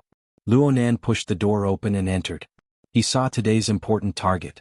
This study was located at the side of the airship. There was a region sealed with a single piece of tempered glass. Large amounts of skylight carried the colors of the low-altitude mist as it penetrated through. But as the airship rose into the air, its brightness and color quickly slid to a brighter and more gorgeous region. Her Majesty Empress Wu was right in front of this floor-to-ceiling window. She was wrapped in a wide dress made of fine linen. Her long hair was curled up on one side of her shoulders, and her body was curled up on the recliner. She was bathed in the sunlight, and a section of her bare feet was slightly exposed. A scroll of paper was placed on her chest, and it seemed that she had just put it down. This situation and this scene could satisfy Luonan's most typical image of a literary woman. If he were to do a sketch, he would be able to delightedly start writing right now. Of course, if it was possible, Luonan wanted to depict the exquisite structure of the extraordinary power of this super expert before his eyes. This super expert had a deep and serene aura, a dangerous peak, and a strange rise upon careful examination. Analyzing the lamination interference, creating a perfect body, and a series of research had already solidified his corresponding foundation and honed his unique insight. Under these conditions, a serious analysis of an extraordinary's body and soul framework would yield different results. Unfortunately, he didn't have the chance to observe further for the time being. Her Majesty Empress Wu had already slowly sat up, and her gaze fell on his face. Compared to the sunlight that shone in, there was a transparency and clarity that went straight to the core. Speaking of which, this was the first time he met Her Majesty Empress Wu, and she was also leaning against a glass wall. He didn't know if this was a coincidence, or if she really did have a taste for this sort of environment. Quite a nice design. Her Majesty Empress Wu was the first to comment on Luonan. She was clearly referring to this avatar that Luonan had created. She tilted her neck slightly, sizing him up from head to toe with great interest. It didn't matter if she had heard the conversation between Luonan and Zhang Yingying, or if she possessed an even sharper insight. In short, she was indeed in the know, and Luonan had achieved his goal of informing her. But this was just a prelude. There were some things that he needed to explain in greater detail. A large part of the reason he came today lay in this. Luonan walked 2 steps into the room and bowed toward Her Majesty Empress Wu. But before he could even speak, Her Majesty Empress Wu was a step ahead of him. You don't need to say much. I took a few glances at the mail you sent to Ouyang and Old Yu yesterday. I have a rough understanding of the situation. That's enough for now. What she said was a description of the situation that Luonan had sorted out yesterday afternoon. She had carefully explained a few things, but it was still relatively brief. It was naturally for the best that Her Majesty Empress Wu didn't mind. It saved Luonan the trouble of speaking. Right now, all Luonan could do was be polite. Oh, thank you, Your Majesty. Her Majesty Empress Wu gave a silent laugh. She revealed her bright and clean teeth. She casually placed the book to the side and propped herself up with one hand on the recliner. She continued to chat with Luonan from a natural and casual angle. You have the habit of hiding your head and showing your tail. I also have a penchant for mysticism. We can barely be considered kindred spirits. Rather than painstakingly pondering over what to say and what not to say, it would be better to diligently guess at each other's foundations. It doesn't matter if you guess right or wrong, it will be more interesting. In any case, the general situation is like this. You can say a word more or a word less. At this stage, my position won't change at all. Sorry. Luonan could faintly feel that Her Majesty Empress Wu was pointing at him. It didn't matter if he understood or not. Thinking about it a bit more was never wrong. Plus, he was grateful in any case, so he naturally displayed a frank and humble attitude. You also know that I really don't know how to handle things on my end. I can see that you want to be a skilled member of society, but this isn't something that can be achieved by studying from books, observing, and imitating. The kind of person you envision will forever be making progress amidst shame and awkwardness. Her Majesty Empress Wu seemed to have entered teacher mode, but she soon changed the topic. The problem is that it will be very difficult for you to obtain that kind of opportunity again. You are already a member of society, and you are the type that everyone revolves around. You are just like the center of the world. I don't want to do any psychological analysis, but the truth is that you are already used to this sort of way of doing things. This is the most reasonable choice. Luonan felt that he wouldn't go that far, at least for now. Her Majesty Empress Wu stood up right at this time. Her feet were still bare, but she walked over slowly on the smooth and clean floor. She walked until she was only half a meter away from Luonan. Even though she wasn't wearing shoes, she was still half a head taller than Luonan. She didn't seem to be that much shorter than his older sister back home. It was hard not to feel a bit of pressure. Cough. Actually, even for an ordinary person, this kind of distance would cause them to instinctively activate their defensive mechanisms, let alone 2 powerful extraordinaries. Even though Luonan was an avatar, he still needed to spend a bit of mental effort to adjust the small impact brought about by his vision and sensing effects. Luonan wasn't sure what he should do.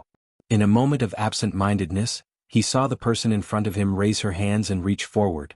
She pressed against his cheeks from both sides, and she even used a bit of force.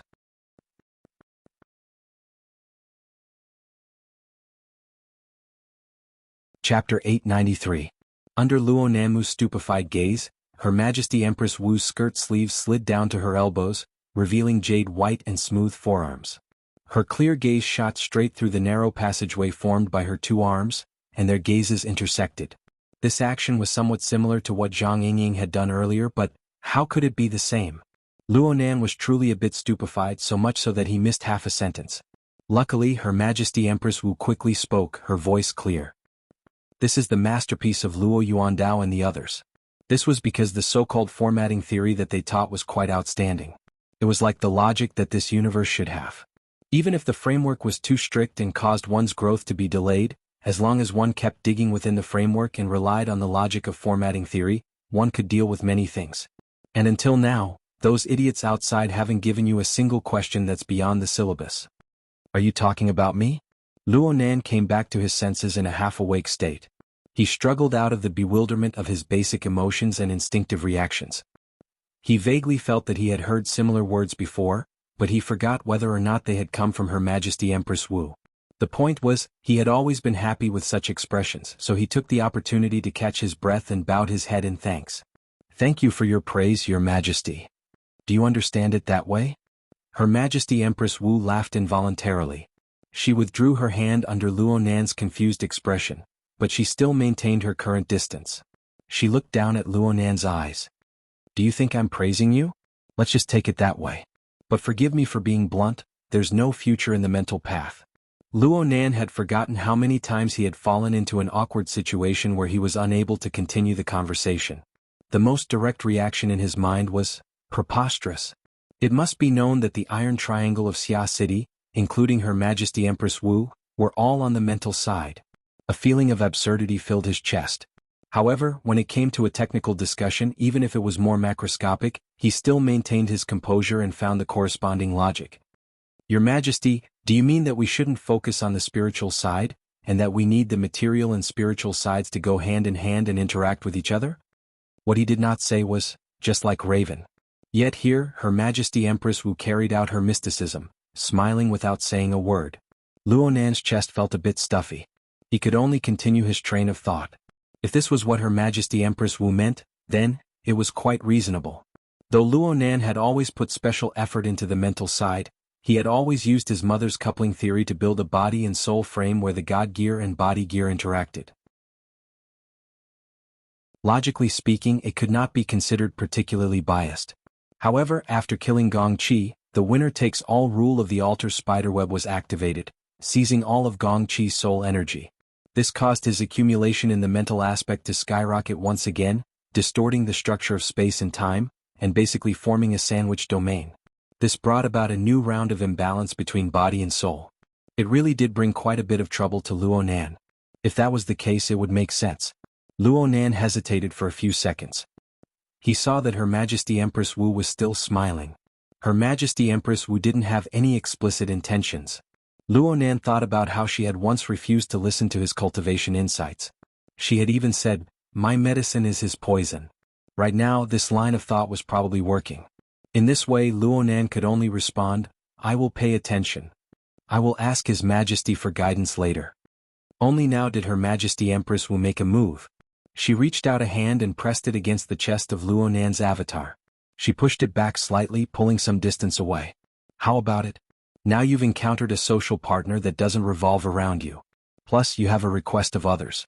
The feeling is different from calling yourself an ancestor. If you really want to be a so-called social person, then you have to answer a question right now. What are you prepared to use to curry favor with me? Was this a demonstration? Or was it a hint or an explicit indication? Or was it time to cut to the main topic? Luonan was still a bit nervous for a time. But then Her Majesty Empress Wu cracked a smile once more. Forget it. In this form of social interaction, you are still a newbie. There's no point in letting you guess. Speaking of which, you are one of my more outstanding investment targets in recent years. But investment is just my chosen profession. My interest in it has already begun to fade. There are only a few hobbies that haven't changed over the years. Luonan would be an idiot if he still didn't understand by this time. He hurriedly bowed and asked, "I'd like to hear the details." Her Majesty Empress Wu didn't beat around the bush. She bent 3 fingers in succession. First, travel. Second, archaeology. Third, treasure hunting. That's about it. Luonan went, and asked cautiously, "Can your Majesty speak a bit more in detail?" Her Majesty Empress Wu finally indicated that Luo Nan, the guest who entered the room, could find a place to sit. She then returned to sit on the recliner in front of the French window. "I don't have enough courage." "Forget it. Whatever you say is what you say." Luo Nan forcefully swallowed the ridicule in his throat to maintain the continuity of her words. He looked at her leaning against the increasingly bright light of the sky and spoke unhurriedly. "Traveling is like looking at flowers on horseback. It doesn't affect people. Archaeology is nothing more than tracing back to the source. It stops at academics. Excavating treasures is often a matter of life and death. So most people don't take them. In the end, it's because people aren't willing to involve themselves in too many useless matters. But they can put forth enough patience for a suitable opportunity for the sake of a goal they are interested in." Her Majesty Empress Wu's line of sight was hard to see under the environment of the light of the sun. Her explanation wasn't particularly direct, but Luo Nan had already obtained enough information to make a judgment in this situation. He muttered to himself for a few seconds before speaking. "According to what you're saying, there should be a place within the Mist Labyrinth that will interest your Majesty. Due to the existence of the Format 70 Research Institute and the actions of the Horned Demon, the Mist Labyrinth itself was no longer a secret." Luo Nan had included this special location in the information he sent to Ouyang Chen and Old Yu. He just hid the existence of the Cloud World, as well as the even more sensitive and inconceivable Sunwheel Hell and a series of related elements. In the end, what Luo Nan cared about was the results of his parents' long years of research, observation, and collection. He absolutely wouldn't reveal them before he truly grasped these things. He wouldn't give people with ulterior motives an opportunity to take advantage of him. As for the overall background framework, it was taken out to deceive people. What was there to hide? He didn't mind divulging more detailed information to Her Majesty Empress Wu. "It's an extremely marvelous place. Right now, I'm still continuously observing and researching it. If your Majesty is interested, I will regularly inform you of my progress." The corner of Her Majesty Empress Wu's lips perked up. "What else?" "Yes. If your Majesty wishes to enter to explore, search for treasures and so on, I just want to ask you something. Do you think the Mist Labyrinth is a natural landscape or is it a man-made landscape?" "It should be mixed with unknown unnatural elements." Luo Nan answered as strictly as possible. Empress Wu nodded slightly. "That's fine."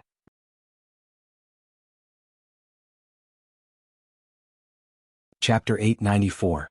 Her Majesty Empress Wu was quite interested in the Misty Labyrinth. It was probably because she felt that that place was very compatible with her three hobbies. She chatted with Luo Nan about many things she needed to know about traveling in special terrains. She chatted about the clues and suspicions of excavating historical ruins. She also chatted with Luo Nan about whether or not there were any hidden treasures. Frankly speaking, I've learned a lot. However, under the mysterious style of the other party, this round of dialogue and teaching had thrown out too many threads, yet they didn't consider the problem of collecting them. Luo Nan's mind was inevitably a bit muddled by the time he came out from the study. His thoughts were twisted into a rather complicated mess. He subconsciously let out a long sigh. After walking a few more steps, he came back to his senses after hearing some of Her Majesty Empress Wu's descriptions. At this moment, the discussion about the Misty Maze became secondary. However, some terms such as stunted growth and beyond the scope became extremely clear. Luo Nan acknowledged that Luo Nan was slow in growth and whatnot. After all, a 16-year-old fellow had just entered the voice-changing stage. He had no qualifications to object. As for the possibility that Luo Nan was hinting at mental development, he sat upright within the theoretical framework of formatting theory. He had his own pride. Why can't I do what my parents taught me? Her Majesty Empress Wu was the only one who didn't exceed the syllabus. Luo Nan felt a bit wronged. Was it really not beyond the scope? Ever since he came into contact with the inner world, more and more matters and challenges had surpassed his ability and understanding. Were it not for the external neuron and the system carried by the Wraith sign, as well as the timely flow of data from the Sunwheel Hell that propelled the several elements to form an inconceivable chemical reaction, he would have long since reached a dead end. He could only rely on the protection of the Xia City branch. Just like the Red Fox. Speaking of which, everything that Luo Nan possessed right now, whether it was the dual systems of the virtual brain and the Wraith sign, or the absorption and precipitation of the flood of data from the Sunwheel Hell, formatting theory had indeed played the role of a main axis. This was the basis for Her Majesty Empress Wu's evaluation.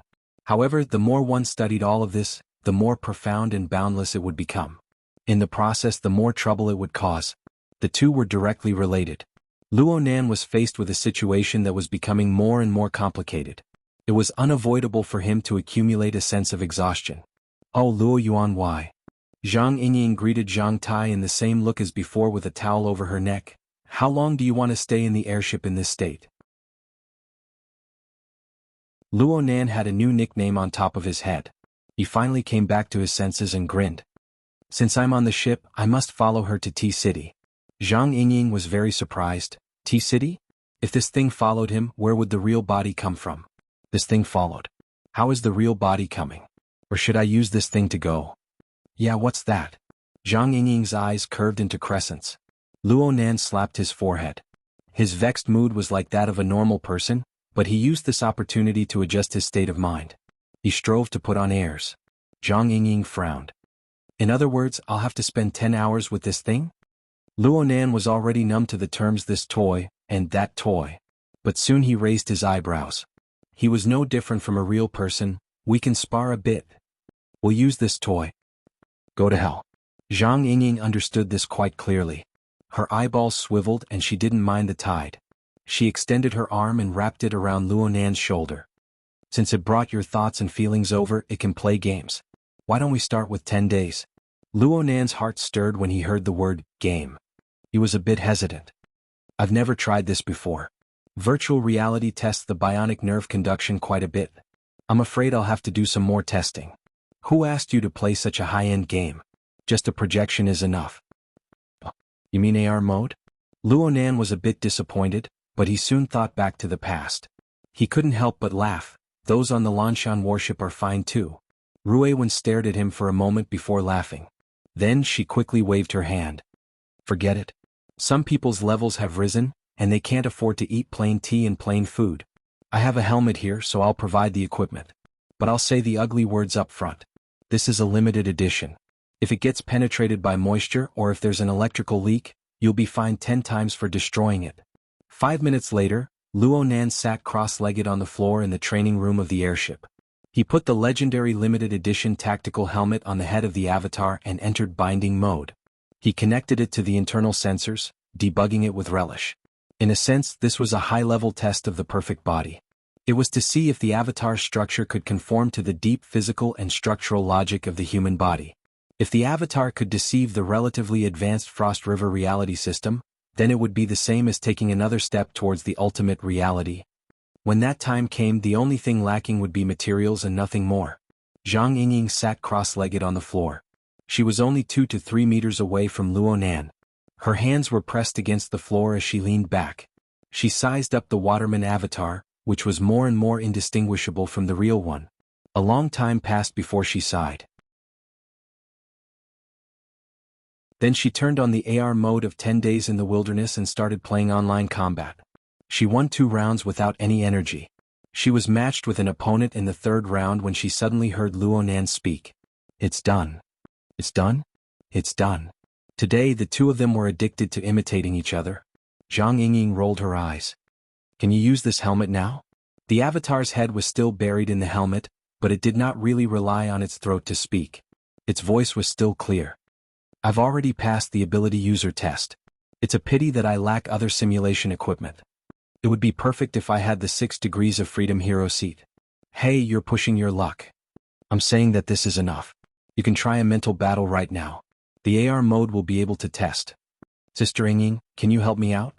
"Then what are you waiting for?" Zhang Yingying directly exited from the successfully matched game and re-entered. She sent Luo Nan an online invite. Come. It's not a problem to abuse you 100 times on this." "Are you sure?" Zhang Yingying cracked her knuckles. "Don't talk nonsense. Choose your opponent." Holy crap. Kids are very vengeful. Luo Nan's face was sealed under the tactical helmet. His expression could not be seen. However, from the character interface in the AR projection area, one could see that he chose the first of the 4 major character categories: regular, deep blue, fantasy, and mutant. He chose the first category without the slightest hesitation. A military conventional weapon platform and a combat hero. There was also a character. He chose it instantly. The Earth Army's ace firepower user who carried a robotic dog. Aya. Zhang Yingying remembered it very clearly. 9 months ago, Luo Nan and she first met on ship Lanshan. They played the game 10 days in the wilderness. He used this character to fight from start to finish. As for his battle record, Needless to say, Zhang Yingying gave tit for tat. She also chose the mutant character, Feng Huang. She perfectly recreated the situation from back then. Come on. Let big sister tell you. A little brother is a little brother. He's still a little brother even when he's inflated.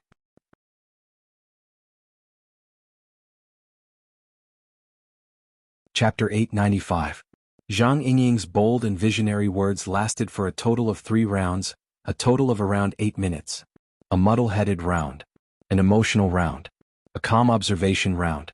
Then she decisively logged off and solemnly announced, Zhang Yingying and Luo Nan's career battle record as of May 14, 2019 at 10:35 a.m. The former holds an overwhelming advantage. That's too much. You, an extraordinary, bullying a weak girl like me is really too much. Zhang Yingying's expression was serious.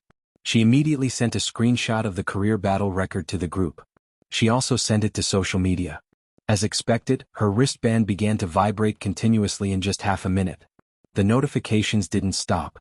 Her circle of friends and ability users were like a tsunami, worshipping her. Zhang Yingying was immensely proud of herself. She beamed with joy. Do whatever you want. Luo Nan also smiled. At the same time his body fell backward. He wore his helmet and laid directly on the floor, making a muffled sound. His actions made the other party unhappy. Hey, what do we do if water seeps through? F***CKU? Speaking of which, thank you. Thank me for what? Perjury. Once this screenshot is sent, everyone will know that I went to T-City with you. It will be much easier for Mr. Mo to do things in Ban City. Zhang Yingying was very surprised. This effect. What's going on in your head? In the end, Zhang Yingying couldn't hold it in. She burst out laughing and then extended her leg to kick him. Really? How many times does your brain spin every day? You're playing a game and you're thinking about these things. Do you have any sincerity?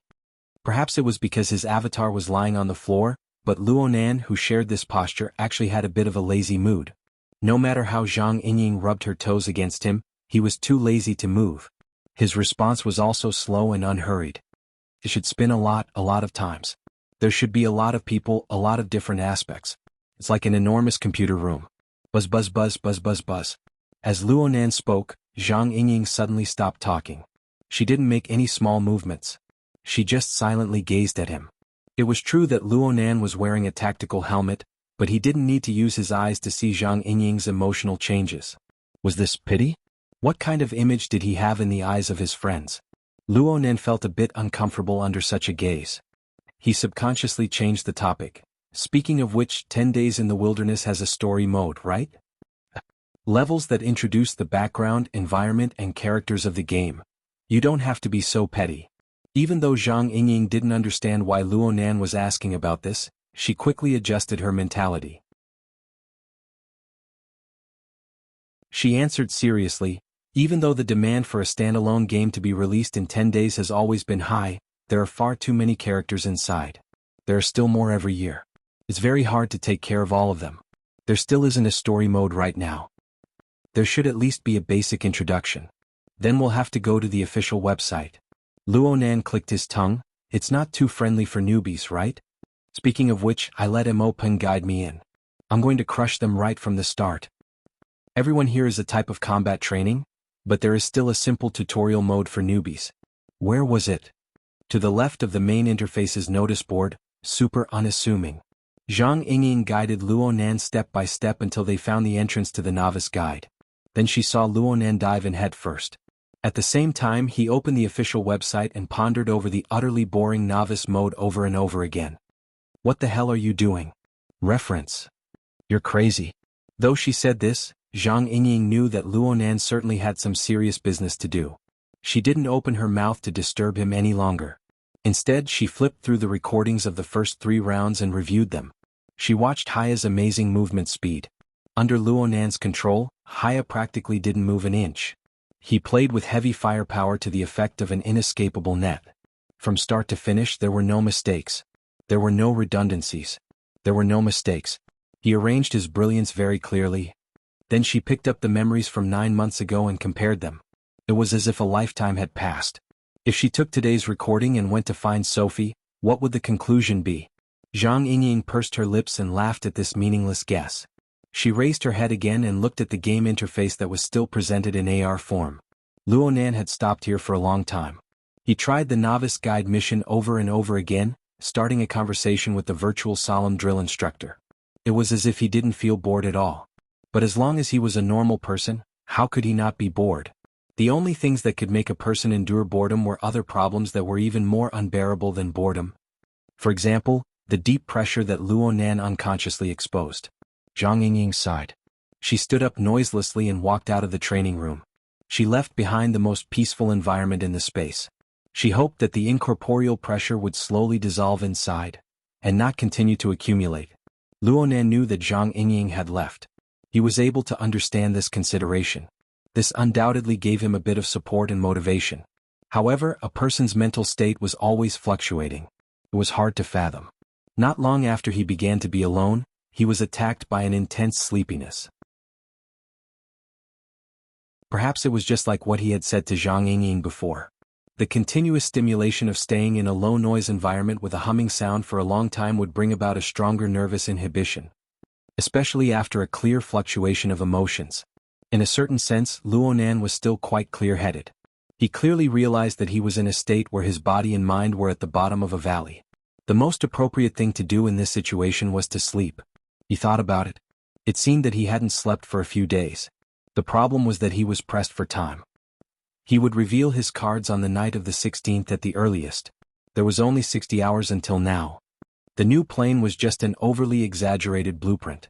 But if he were to forcefully get excited now, the next double low tide would come.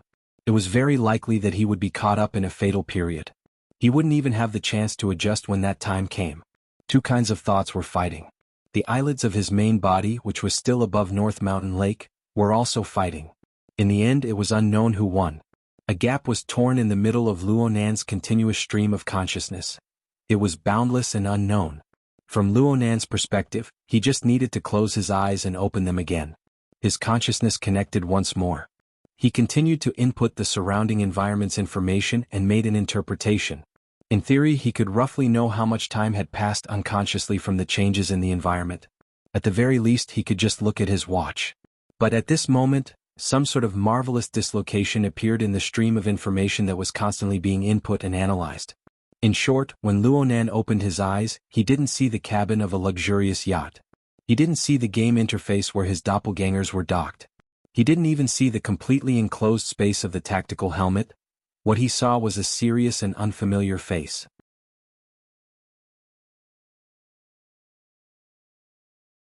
Chapter 896.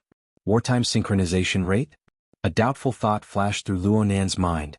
The information interface of the retinal imaging opened up in his left eye's field of vision.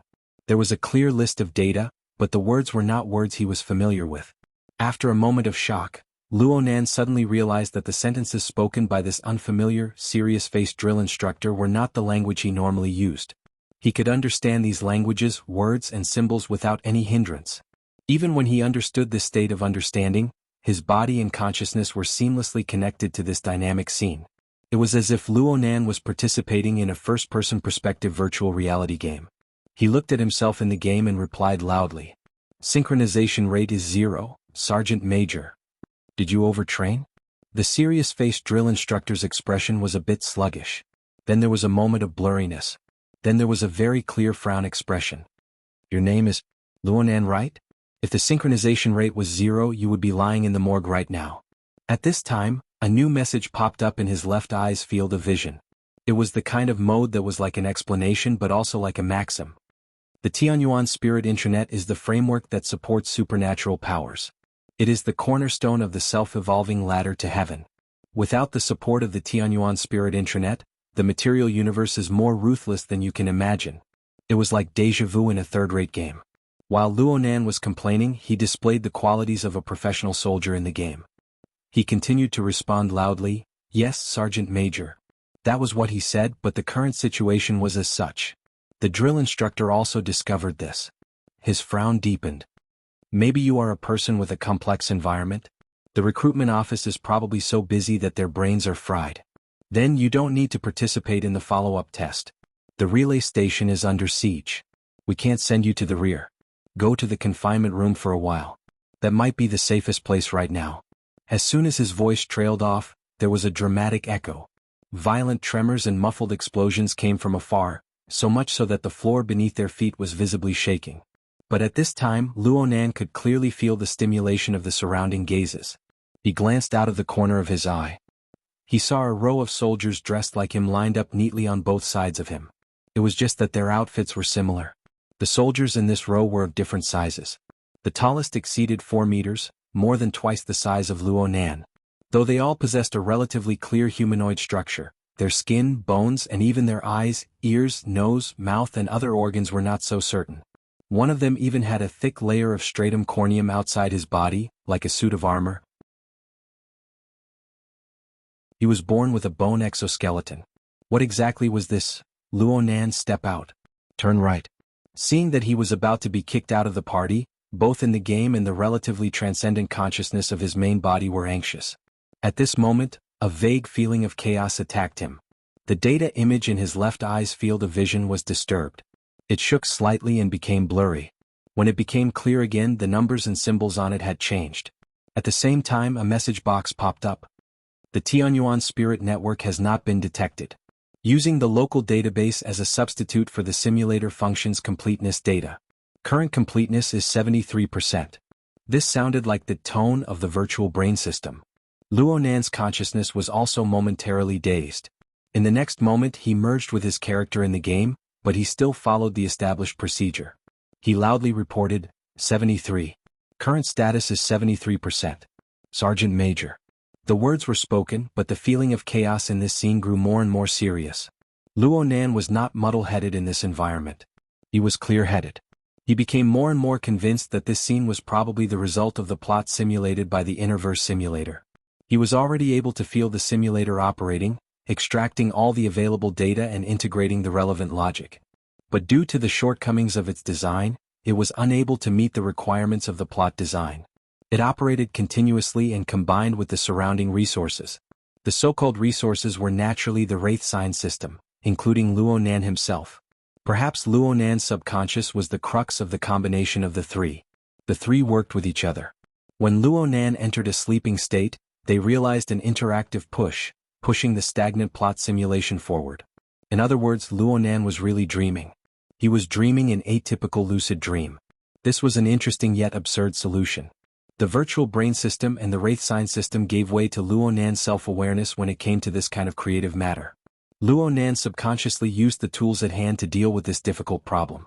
This solution couldn't be considered clear, but it converged into a meaningful solution amidst the chaos. Luonan reckoned that the current constructed plot scene was a synthesis of many factors. Aside from his own subconscious, the tens of thousands of living beings within the altar's spiderweb had contributed their memories as well. Of course, there was also the Sunwheel prison. The characters he had seen so far were not of the style of Earth. Luonan's random changes probably had an effect on the established plot. Everyone around him and their respective characters seemed to be undergoing more or less adjustments and changes.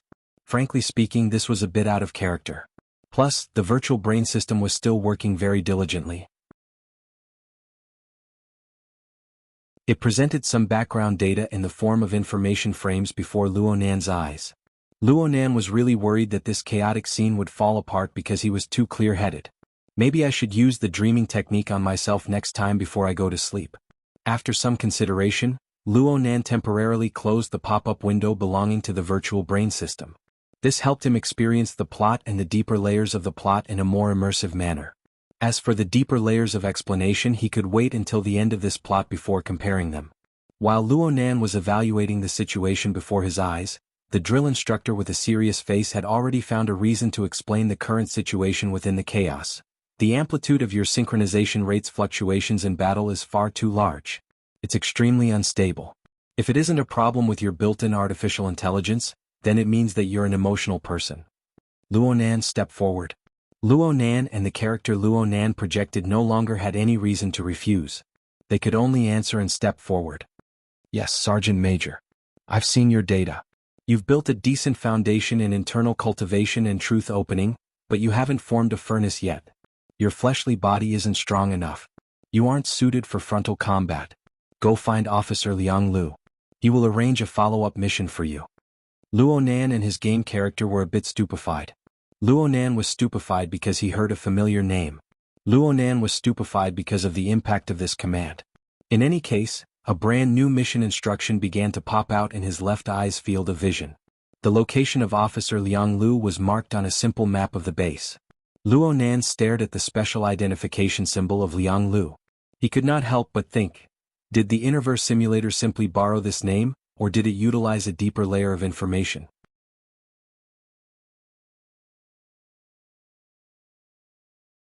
Chapter 897. Liang Lu, Liang Lu.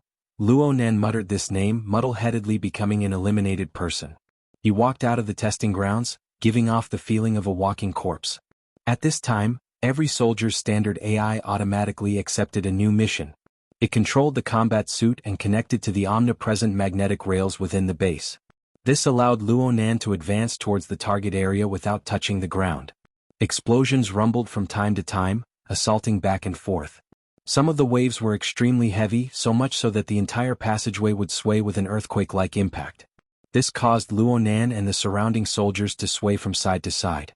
Fortunately, the magnetic rails maintained their basic stability. No one was injured. It was just that within the vision of Luonan's left eye, the new mission provided a simplified map of the base. The surrounding routes were endlessly smeared with red, signifying malfunctions. Some were directly erased, so much so that the already planned and established routes were adjusted once. Such a change reminded Luonan that the game scene he was in was indeed a dangerous zone. At the same time, the scene before his eyes seemed to have already exceeded the scope of a normal dream, fantasy, and simple data splicing. There existed an internal logic that seemed to be real. Luonan was unable to distinguish it clearly. Questions constantly lingered in Luonan's mind. As he walked through the strict laws and the depths of the wartime base, the corresponding puzzlement continued to proliferate endlessly. Of course, there were also some small and exquisite doubts that were conveniently solved. This should be the relay station, no doubt about it. Luonan's thoughts were corroborated by the base's simplified map after the new mission was activated. The relay station that the stern-faced Sergeant Major spoke of was most likely the same as the one Luonan's thoughts were referring to. This was also the test location where Luonan needed to repair and upgrade his defensive barrier during his offline testing. Luonan hated that he couldn't swallow and digest the structural diagram of this base in the test location. It could be said that he had a deep memory, so he was able to recognize it very quickly. But there was still the same question: was this a borrowing of existing data, or Luonan really wanted to pull out the virtual brain system and orient it to the lamination interference technology section? He wanted to find the author column and compare it with the target character marked on the new mission. He wanted to see if this Liang Lu and that Liang Lu were the same person. Yes, there were many people with the same name in this world. Just speaking of Luonan alone, there were probably hundreds or thousands of people on Earth who shared the same name as him. If the scope was placed in the vaster civilized world, then Luonan wouldn't be considered to be anything special. What Luonan truly paid attention to was the operational logic of the Interverse simulator, as well as the nature and depth of the data it utilized. The time for Luonan's imagination to run wild passed by. Luonan's game character had already followed the established rules. He ended the short-distance movement and arrived at the location marked by the new mission. This place had a name that was very demoralizing to young people: Second Logistics Support Area. At the very least, this was the result of Luonan's primal chaos translation. But in reality, Luonan saw the scene with his own eyes. It was so busy and clamorous that it made one's brain boil. After checking his identity and passing through the interdistrict passageway, a buzzing sound that was like a swarm of bees entered his ears. Luonan really did see a swarm of bees. There were countless floating individuals, including soldiers like him, and all sorts of mechanical constructs. They shuttled back and forth within the enormous complex space that clearly had divisions. They were like worker bees bustling about inside and outside a hive. This space itself was undoubtedly a beehive. There was indeed a hemispherical beehive building that was pieced together from countless hexagonal blocks in the central region. It was just a visible part of the material plane. Inside and below it, there existed various regions of the relay station, including a complex network of pipes that connected to the core. At the same time, It was a complex creation that was interlaced and stitched together by the local spacetime and spatial faults. There was astonishing energy being transmitted and exchanged in all sorts of forms at every moment. Similarly, it also required an astonishing amount of personnel and machinery to carry out maintenance and adjustments. Luonan already knew about the former when he took the exam. As for the latter part, it was a concept that he had just formed. It was also at this time that Luonan's consciousness unavoidably pulled away from the game mode and the exam scene. He merged into this more personal experience. He was certain, even though this was a virtual scene, it was clearly filled with flesh and blood. Luonan raised his head, lowered it, and turned his head over and over again. It was too much for his eyes to take in. He also knew that there were at least 3 other similar beehive nodes within the relay station. This included a backup energy unit. Luonan's design of the enchantment started here when he was offline for testing. Well, speaking of the current structure, Luonan's mind didn't stop. He had already set up his combat suit to carry him along the preset route. He soon reached the target area and removed the maglev navigation link. This was an office area built on the outskirts of the beehive node. It was called an office area, but there were all sorts of complex equipment placed inside and outside. Some of them were still processing or printing objects with a hissing sound. Correspondingly, there were many kinds of virtual scenes erected in great numbers. Colorful rays of light interweaved together, and human figures flickered back and forth. It was so dazzling that it made one's eyes pop out. There were also clamoring shouts that were hard to hear outside. Rather than calling it an exchange of commands, it felt more like the venting of emotions. Luonan knew from this that the people running around inside were deeply immersed in battlefield mode. Their emotions were extremely tense. It was probably due to this empathy that Luonan and his game character subconsciously sucked in a breath of air. Only then did they continue walking inside. No one paid attention to this pawn with access privileges. Luonan walked all the way to the center of the area. He found an extremely recognizable voice amidst the rumbling noises. Hui District Node 77. You guys still have the time to debug a core component failure? Switch. Earth wave orbit. Did the 4th team all die there? Move towards the bottom. Don't mention robots to me. I'm using you guys to fill in the trenches. Point 22. The data package has been sent over. Expand accordingly. Don't make a single mistake. Luonan followed the voice and soon discovered a person in the middle of dispatching tasks. This was a 3-meter-tall giant. His skin was a bit gray. He couldn't be considered outstanding in this place, but his voice was exceptionally loud and clear. It was eye-catching. Could this be Jianghu? Luonan really admired this person. He could see that the tasks this person was repeatedly dispatching were only an extremely small portion of the tasks at hand. The majority of the tasks had long since been handled through his fingers and even his thoughts. If this was all there was to it, then artificial intelligence could do it as well. It might even be more efficient. But from the current situation, this person wasn't just distributing tasks. More importantly, he was giving technical guidance to the maintenance personnel on the front lines. Even though there were a few superfluous words and idle chatter within the emotional clamor, every sentence was straightforward and efficient. The direction was clear. It made people feel that if they did as he said, they wouldn't go wrong. Looking at the feedback, this was indeed the case. In this way, what level of parallel processing did the brain have to reach? What level of technical expertise did one have to reach in order to have this kind of ability? Luonan noticed this person and this person also noticed him. This person's bloodshot eyes stared over. You're standing here. Are you preparing to take a funeral photo? Luonan's game character stood at attention. I am, Jianghu, this is your soldier. Take him away. Luonan's mind flickered, and a tall and skinny person scuttled out from the side. He was approximately 190 centimeters tall, and he wore some sort of goggle-like observation device. Only half of his face was exposed. His skin was quite white, but his lips were pursed. He had an extremely capable and serious appearance. Yes, field officer. Newbie, follow me. Unfortunately, he stuttered, and the remaining half of his white face turned red in an instant. Luonan.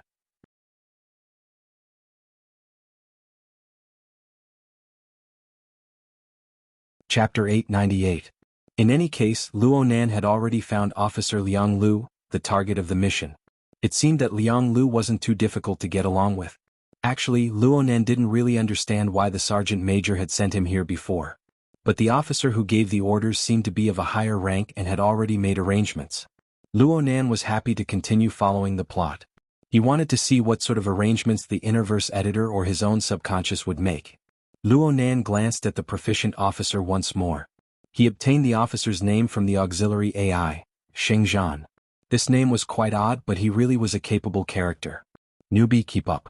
If you don't want to take the long way around, we need to hurry. The AI received a message broadcast just in time with Liang Lu's reminder. The interruption station has entered level 1 war mode. The power supply to non-essential areas will be cut off.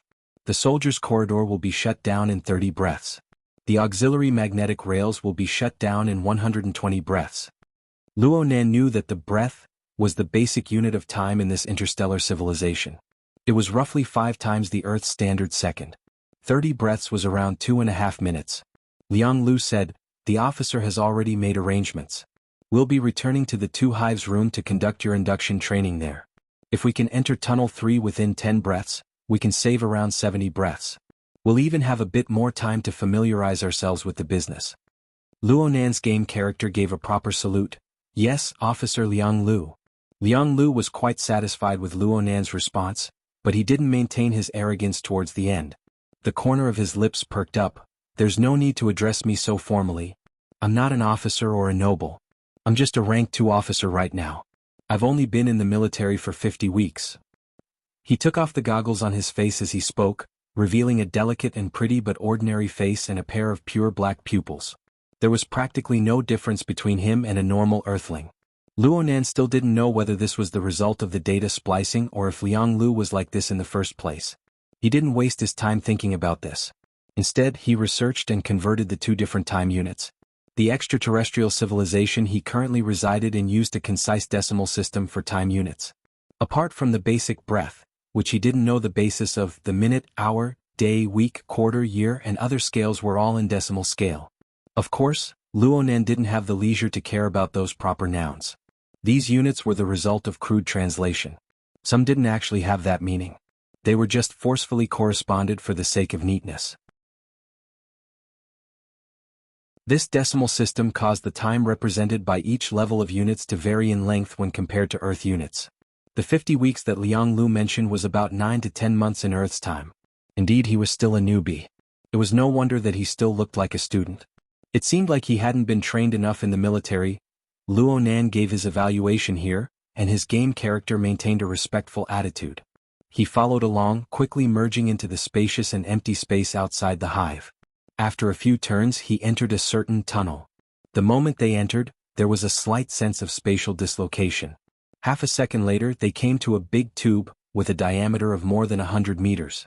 According to the authority, they were assigned to a specific invisible magnetic track and were rushing forward at a speed of almost 100 kilometers per hour. In front of him and behind him, the people whizzing past from their respective tracks were all people like them. At first glance, it seemed chaotic, but in fact, non-armed personnel, armed soldiers, and those who were carrying heavy equipment were all separated into different categories in an orderly manner. Moreover, some of them suddenly teleported out halfway and disappeared without a trace. Clearly, they had some kind of spatial teleportation effect. Luonan knew that this was the most convenient channel to connect the relay station's local spacetime with the underground core's half-plane. With the current level of technology on Earth, such a design that could distort the normal structure of space could not even touch the edge of it. Back when he was offline, he had reconstructed the defense array in order to take care of the spatial relationship between the 2 of them. It had given him a huge headache. In any case, Liang Lu's calculations were reliable. They arrived at the inner area of the 2 hive before the fast tunnel closed. This place was already a relatively independent demiplane. Compared to the base outside, that was being attacked by powerful enemies, the demiplane was much more peaceful, and there were no frequent explosions. It was just that the level of bustle and noise here was not inferior to the command room just now, but also somewhat different. At this very moment, Luonan's eyes and ears were filled with various colors of paint and the sound of metal striking against metal. Within the complex and accessible space, there were self-propelled types, absorption types and levitating types. There were also various mechanical creations that twisted and turned on conveyor belts.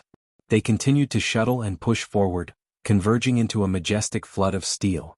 They were endlessly transported in from the outside, but it was unknown where they were going. "This is our combat mission. Liang Lu raised his chin.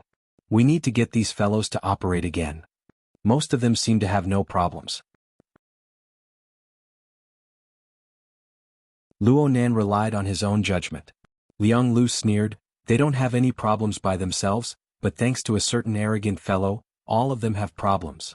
Luo Nan blinked his eyes. Let's not talk about the problems first.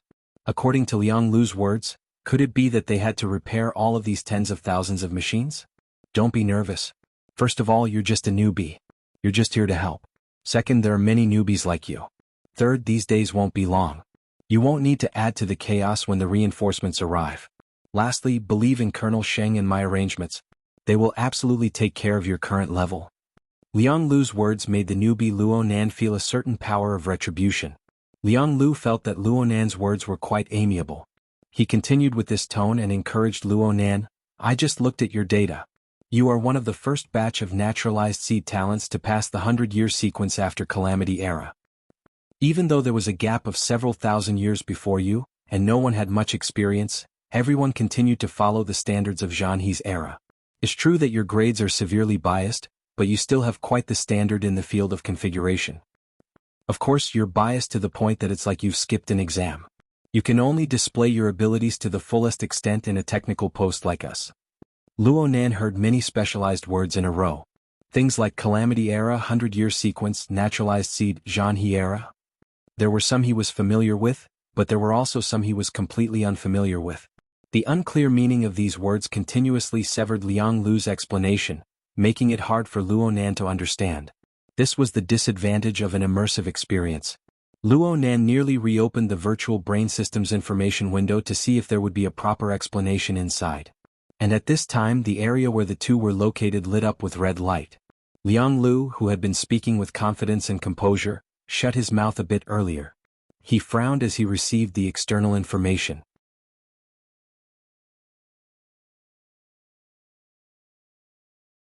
Chapter 899. Luo Nan's eyes widened as he observed. He was thinking to himself whether or not the simulator had begun a certain storyline. But Liang Lu didn't say anything until the end of the communication.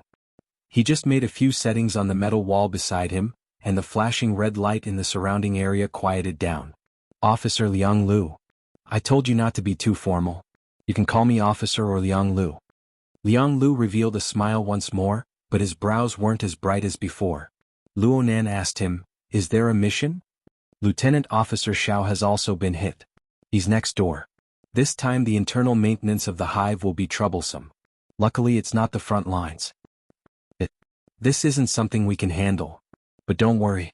Lieutenant Officer Sheng will be back soon. Liang Lu responded, but soon his face turned serious again. Relax. You need to concentrate. The military isn't a place to satisfy curiosity. Time is tight right now and opportunities are hard to come by. You can't just casually fool around. Yes, officer. Luo Nan's game character had a proper attitude. Liang Lu was very satisfied with this. He continued to introduce their future working environment. Don't look at how few living people can be seen here. This is the operating axis and data center of the entire relay station. From the basic construction, pipeline paving, energy conversion, surrounding terrain, and even space-time structure.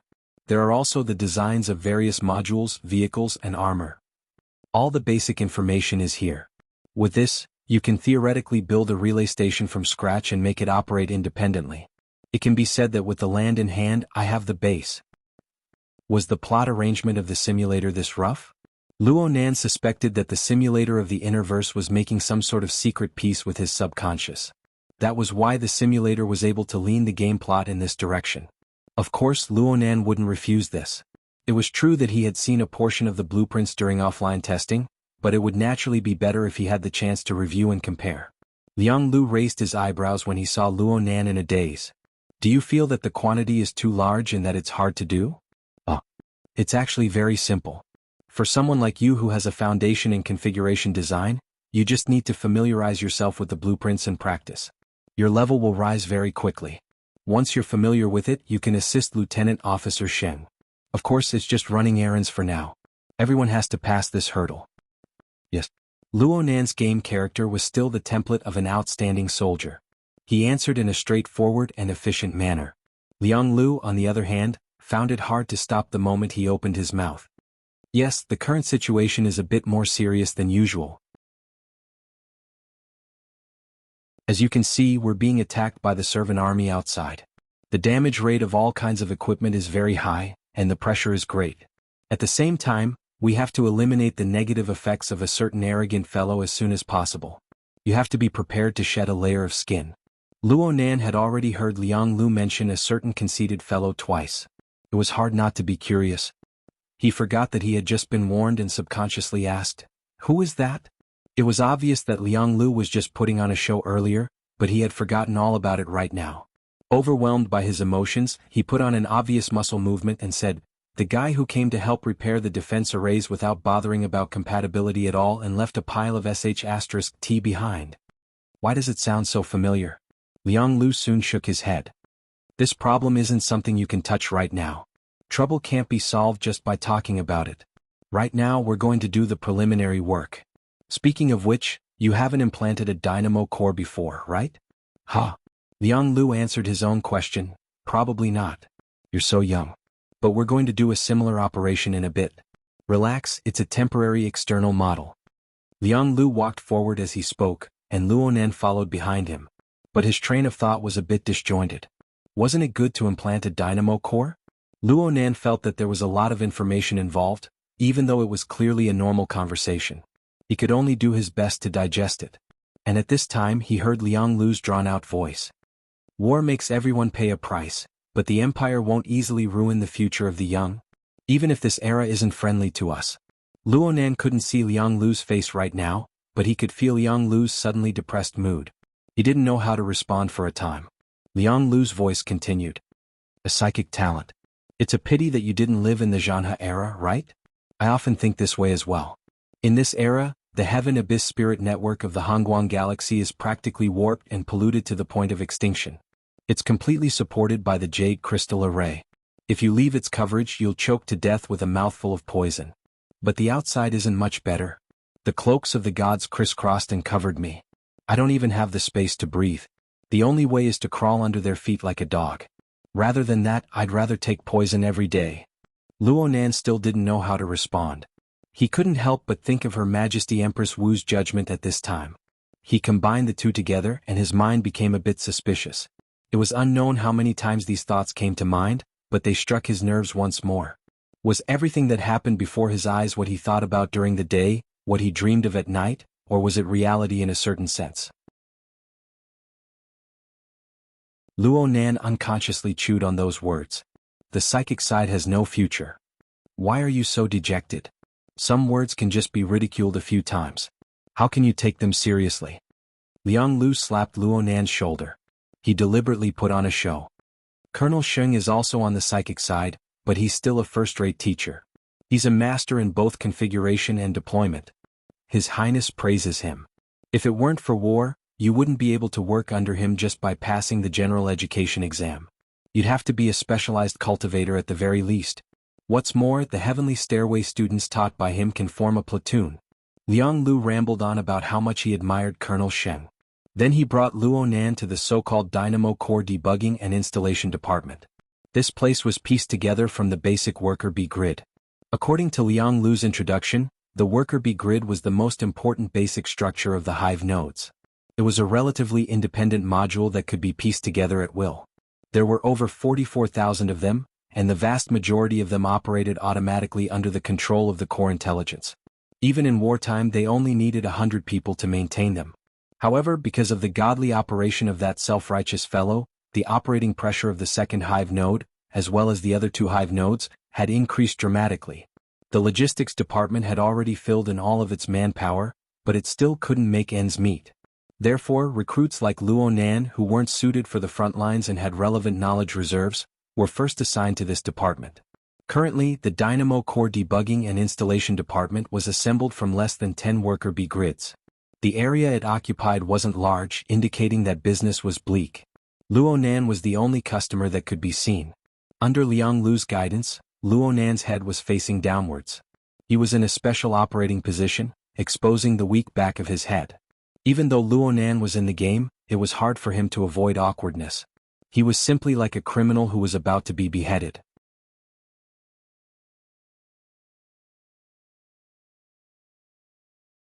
Chapter 900. Liang Lu was very familiar with matters related to the debugging and installation of the dynamo core. He gave Luo Nan a suggestion as he adjusted the machine and instruments. You must open your eyes wide. Of course, I'm not asking you to stare at me. Right now, you need to connect the auxiliary AI with the scanner. I will grant you the relevant privileges. Right now, you need to concentrate and remember the results of the scan of your body functions. The peripherals of the dynamo core are replaced quite frequently, but the state of a person's body functions are different every time. If you want to be perfect, you must do a solid job of collecting basic data. Some superficial data can be taken care of by machines, but deeper things must be grasped by oneself. A mental database must be established. Otherwise, one cannot be called a qualified creator. Yes, the words above were said by a Colonel Sheng. Artisan? Was this a specialized profession? Luo Nan's mind was filled with doubts, but Liang Lu had already taken the first step to express his astonishment. You have a built-in reactor? Do you need it this early? Oh, it's a night level. Luo Nan, who was lying on the operating console, subconsciously raised his body for a moment. He controlled himself half a second later. This was the first time he had exposed himself ever since he seized this so-called night-level colonizing basic biochemical reactor. He just didn't expect that this first time would be in a game setting. That's right. Based on the information and data he had stored and collected, the simulated game setting would not be strange. It would not be strange for his background to be completely emptied out. He was just scaring himself. Plus, the mode of chaos simulation seemed to naturally be able to rationalize all factors. Liang Lu quickly found a reason for this situation. The structure is relatively new, but it's a defective product. Where did you get it from? Is it legal? Have you registered it yet? Yes, it even has a built-in layout function.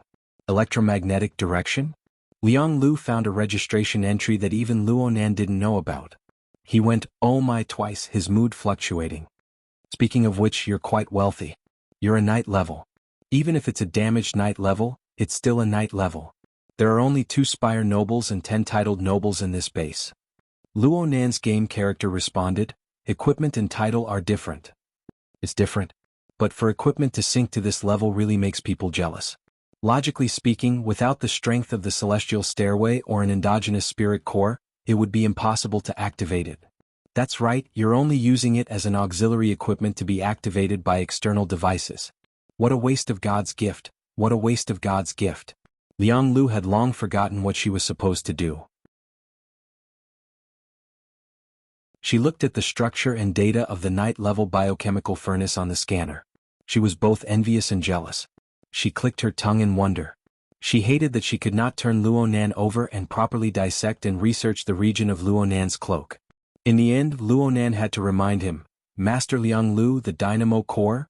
However, Liang Lu even had the thought of giving up halfway. If I still implant an ordinary dynamo core with a night-grade reactor, then that would be a real waste of God's gift. Liang Lu was, after all, a cultured person. He quickly realized his unprofessional behavior and coughed twice. In the end, he still could not help but say, I'm sorry, these words might not be very appropriate. Can I take a photo as a souvenir? I mean, can we keep the image of the structure and do some follow-up research? Of course. Luo Nan still hasn't figured it out.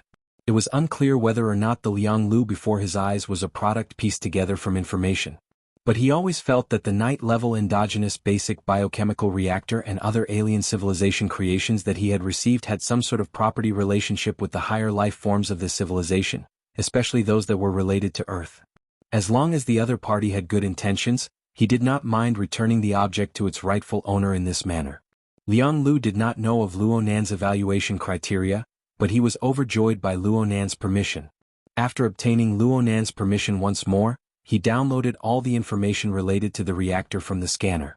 Then he patted his chest and said, I will definitely research it properly. I will not fail you. I will strive to restore this treasure to its original state as soon as possible. I didn't entrust it to you.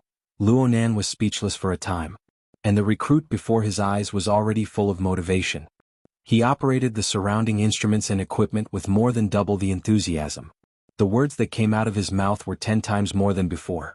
I still believe that it will be very hard for an ordinary peripheral dynamo core to display the potential of your night-level reactor. But right now, don't bite off more than you can chew. If you really can operate this reactor, then Sergeant Major Mail will most likely enlist you into the frontline defense force. Speaking of which, if you have the support of an external device, how long can you last? With the external neuron, why would he need any external devices? It was just that the structure of the electromagnetic muscle membrane wasn't up to par. The material craftsmanship wasn't up to standard.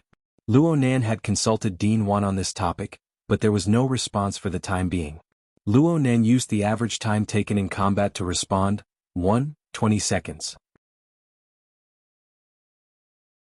He originally wanted to say a minute and a half, but he changed it to the unit of time here when the words were on the tip of his tongue. Liang Lu laughed, taking this as an expression of Luo Nan's stubbornness. Liang Lu consoled him with good intentions. With your current level of ability, 10 seconds is already quite amazing. However, on the battlefield, a 10-second burst of power is meaningless. Unless you're a suicide squad, the commanding officers still need everyone to have a sustained and stable output. You coming here was the correct choice. Laying out the electromagnetic field was very popular in the beehive. Also, don't rely too much on external objects. It's not that I'm being sour, but it's a bit too early for you to have an internalized reactor. Looking at the state of your body, your internal cultivation is already quite solid. Even if you haven't reached the stage of laying out the technique, why haven't you done the step of forming the furnace? No matter how amazing the night-level reactor is, it's still an external device. Only with your own foundation can you have it. Forming the furnace? Luo Nan barely managed to ask what the forming the furnace laying technique was. Luckily, Liang Lu had already sorted out his logic by now.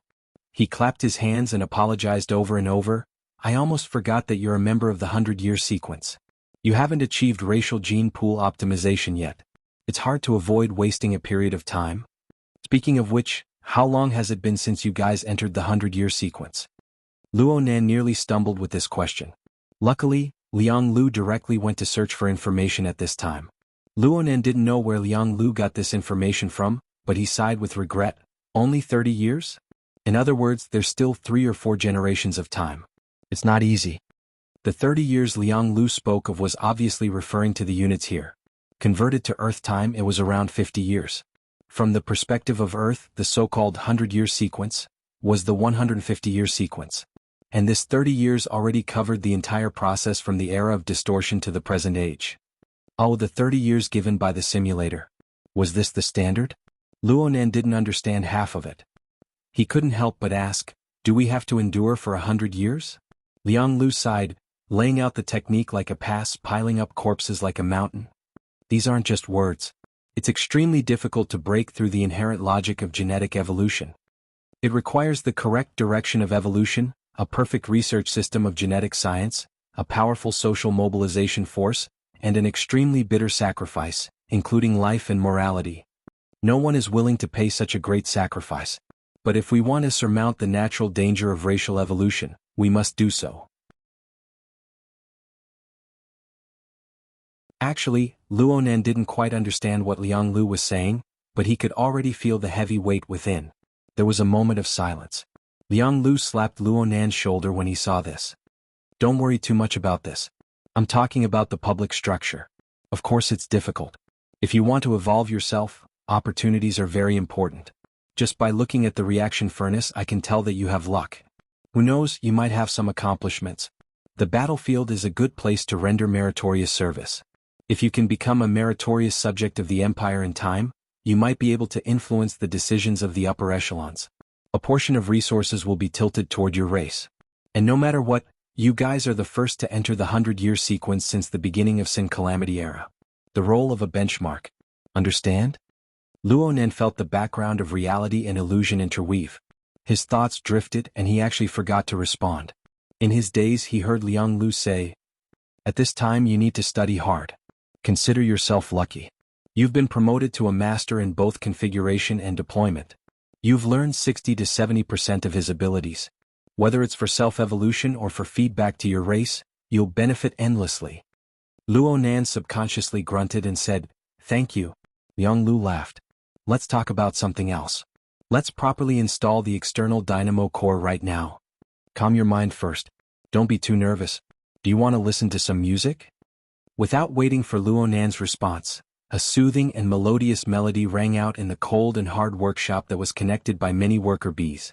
With Luo Nan's barely entry-level ability to appreciate music, He could roughly discern that the opening portion of the melody was accompanied by a plucked string instrument. It was cold and clear and the resonance was very strong. It was a bit like a guitar. It was quite suitable for Ruewen to play. Just as this thought flashed through Luonan's mind, he heard a clear and somewhat inexperienced voice cut in. The voice sang within the plucking sound. There were few embellishments in the technique, but the natural resonance and the metallic ringing at the end complemented the melodious melody. The voice was clearly right in front of Luonan, but there was a sense of spaciousness that spread out. It was so spaciousness that it was a bit sad. Then why couldn't he understand it? Luonan listened to a few lines before discovering that the singer was using a language that he had never come into contact with before. This is Miss Sui's Crimson Wheel.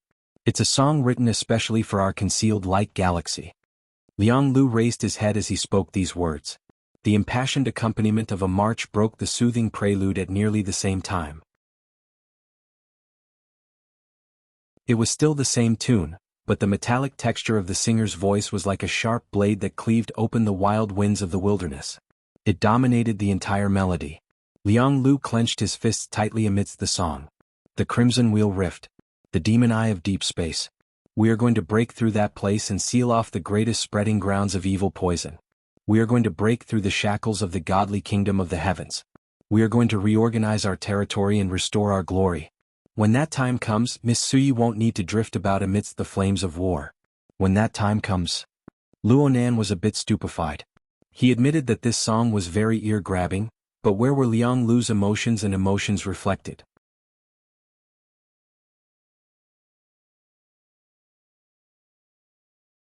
Chapter 901. Unknowingly, Luonan and Liang Lu's conversation had seriously deviated from the main topic. Perhaps this had achieved Liang Lu's goal of calming his mind. Luonan just felt that he needed to save his extremely poor common sense in this game. Is this what the lyrics say? That Miss Sui isn't a citizen of the empire? Liang Lu's mouth was a bit loose, but he had cultivated himself well. His temper had always been good.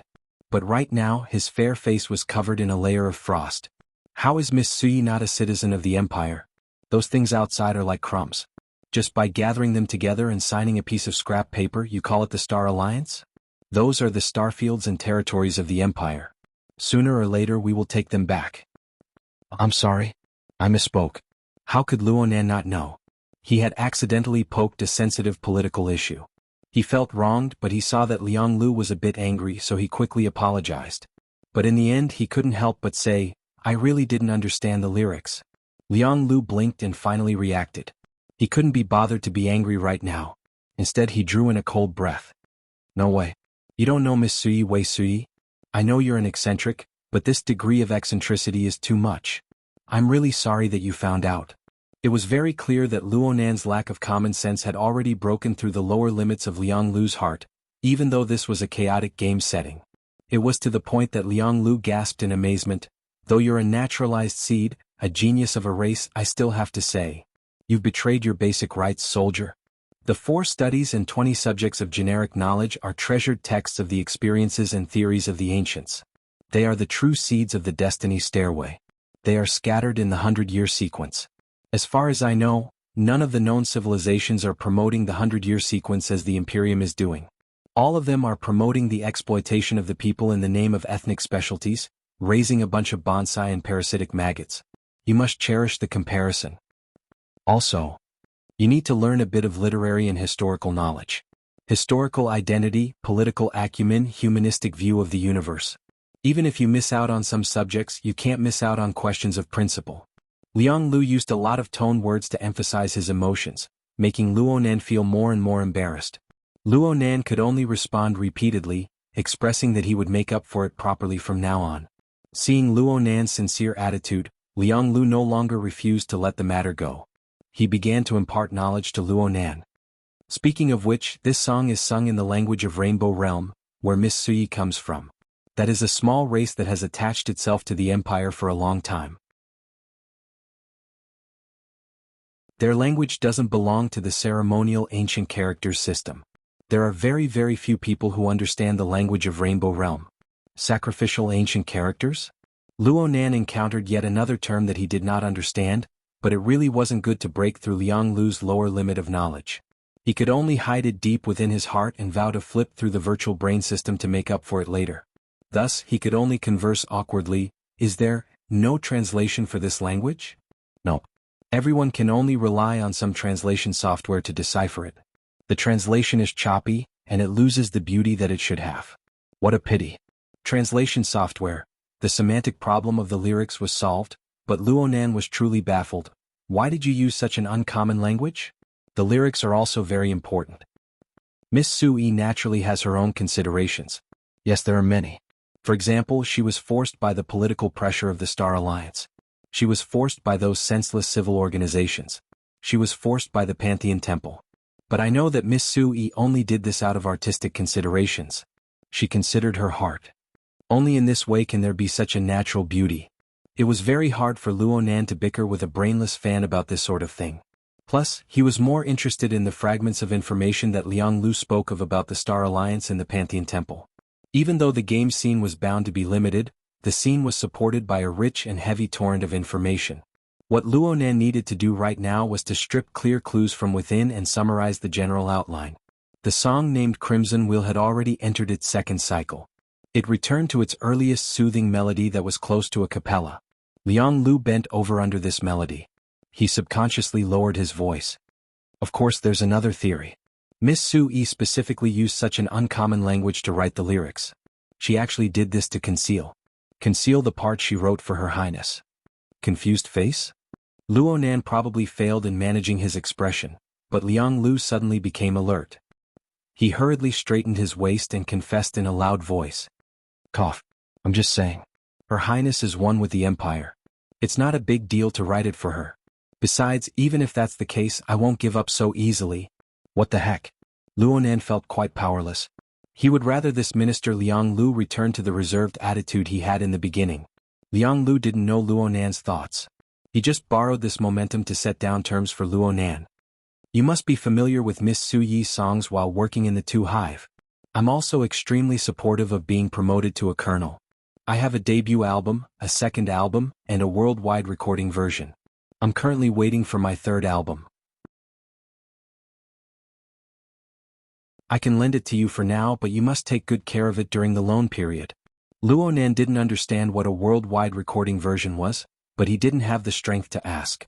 From his perspective, it was fine to just listen to good songs. He would vomit if he listened to familiar songs. But it wouldn't be good to refuse in person. It would be fine if he rejected the other's good intentions, but if he were to be accused of looking down on his idol, only the heavens knew whether or not this brainless fan would stab him with a karate chop. It must be known that Luonan was still lying on the operating seat with the back of his head exposed. Luckily, Liang Lu possessed the basic qualities of a soldier, even though he was a chatterbox and liked to add drama to himself. He received a boost of motivation from Miss Suyi's singing, so he didn't delay his business. Then he quickly and efficiently equipped Luonan with a more suitable external dynamo core. It was called the vertical collar. This external dynamo core had a shape similar to the collar of a combat suit. In fact, it was bound together with the combat suit. It was quite large in size and its integration was a bit lacking. However, there were many convenient external tools that connected it to the host's nervous system through simulated neurons attached to the back of the brain. It could realize many functions and it was very suitable for a rookie maintenance soldier like Luonan. It was called an external device, but in reality, it had undergone a small neurosurgery to realize the connection of nerve signals. According to Liang Lu's words, it was on the hair transplant level. Luonan was considering whether or not he could use the external neuron to replace it. Thinking about this was a bit far off. Luonan began to slowly familiarize himself with the practical operation of the vertical collar under Liang Lu's introduction and guidance. Liang Lu really did have the qualifications to be reserved in the professional field. He explained in detail and his points were clear. He also had a considerable amount of practical experience. When he first entered the army, his first external dynamo core was also the vertical collar. It was only after 20 weeks of abyss time that he made a replacement upgrade under the suggestion of Colonel Xingzhan. He spoke to Luonan like this level of control of the dynamo core is idiot-like. You don't need to put any effort into it. Your thoughts need to transcend the specific equipment and facilities and rise to the level of configuration. This is why the logistics department and the maintenance department are fighting over people who specialize in configuration. Come. Let's go through the basics once. The practical task that Liang Lu arranged for Luonan was very simple. He just had Luonan read the instruction manual once. Then he would control the operating position and complete the final debugging. Liang Lu's reasoning for this was, don't look at how peaceful the hive is right now. A week ago when the barrier went out of control, the servant army broke through twice in a row. The hive was nearly wiped out. I'm absolutely not praising that self-righteous fellow. We need to be prepared for danger in times of peace, right? That fellow is so unreliable. God knows how long his repaired barrier can last. The self-righteous fellow in Liang Lu's words could only lie on the operating position. He shut his mouth tightly and obediently executed the prescribed movements. It was indeed as Liang Lu said. The basics were very simple. Luonan quickly grasped the hair transplant. No, the installation and debugging method of the vertical collar dynamo core. Next time, even if he came alone, he would be able to smoothly complete the relevant work. The fixed ring on the operating position opened and Luonan let out a breath. Right when he was about to get rid of this slightly awkward position, he suddenly heard Liang Lu shout, "Hold on!" Liang Lu placed his hand on Luonan's shoulder as he spoke. He then spoke with an extremely serious tone. His target was not Luonan, but Colonel Sheng, who was still in the command room. "Yes, Colonel." "Understood. All implants, the installation of peripherals temporarily." Liang Lu had already lost his composure a bit. Luckily, he was able to adjust himself in the next moment. He looked at the time display and spoke with an even graver tone, reporting to the officer. 2 minutes ago, I already performed the surgery to install the peripheral dynamo core for Private Luonan. He then reported an even more accurate time as well as the worker bee grid and the machine's code. There was no immediate response from the other side. Instead, a clear projection appeared before Luonan's eyes a few seconds later. The gray-skinned giant, Colonel Sheng, sat behind a flickering workbench of all colors. His bloodshot pupils shifted over. Luonan could obviously guess that there was a huge problem with the installation equipment, the system, or the usage of the dynamo core. If this was the real world, he would probably be nervous. Right now he really was a bit nervous. His game character subconsciously struggled free from Liang Lu's pressing palm. He stood up from the operating position and stood straight. "Colonel." "There's no need to be nervous." Colonel Xingzhan's tone was a bit gentler than before, but it was still cold and detached. He didn't explain the problem to Luonan. He just said, "There will always be accidents on the battlefield. Old soldiers endure accidents and still have to do things. Recruit. Learn how to do things if you're faking it." Luonan's game character was quite straightforward. He responded in a loud voice, "Yes, Colonel." Colonel Xingzhan's gaze turned to Liang Lu. "You're the one who brought him. You'll be responsible to the end. He'll follow you wherever you go. If there's a problem, deal with it at the first instant. At the same time, report it to me." Liang Lu's fair face was a bit flushed, but he responded with an even louder voice without the slightest hesitation, "Yes, Colonel."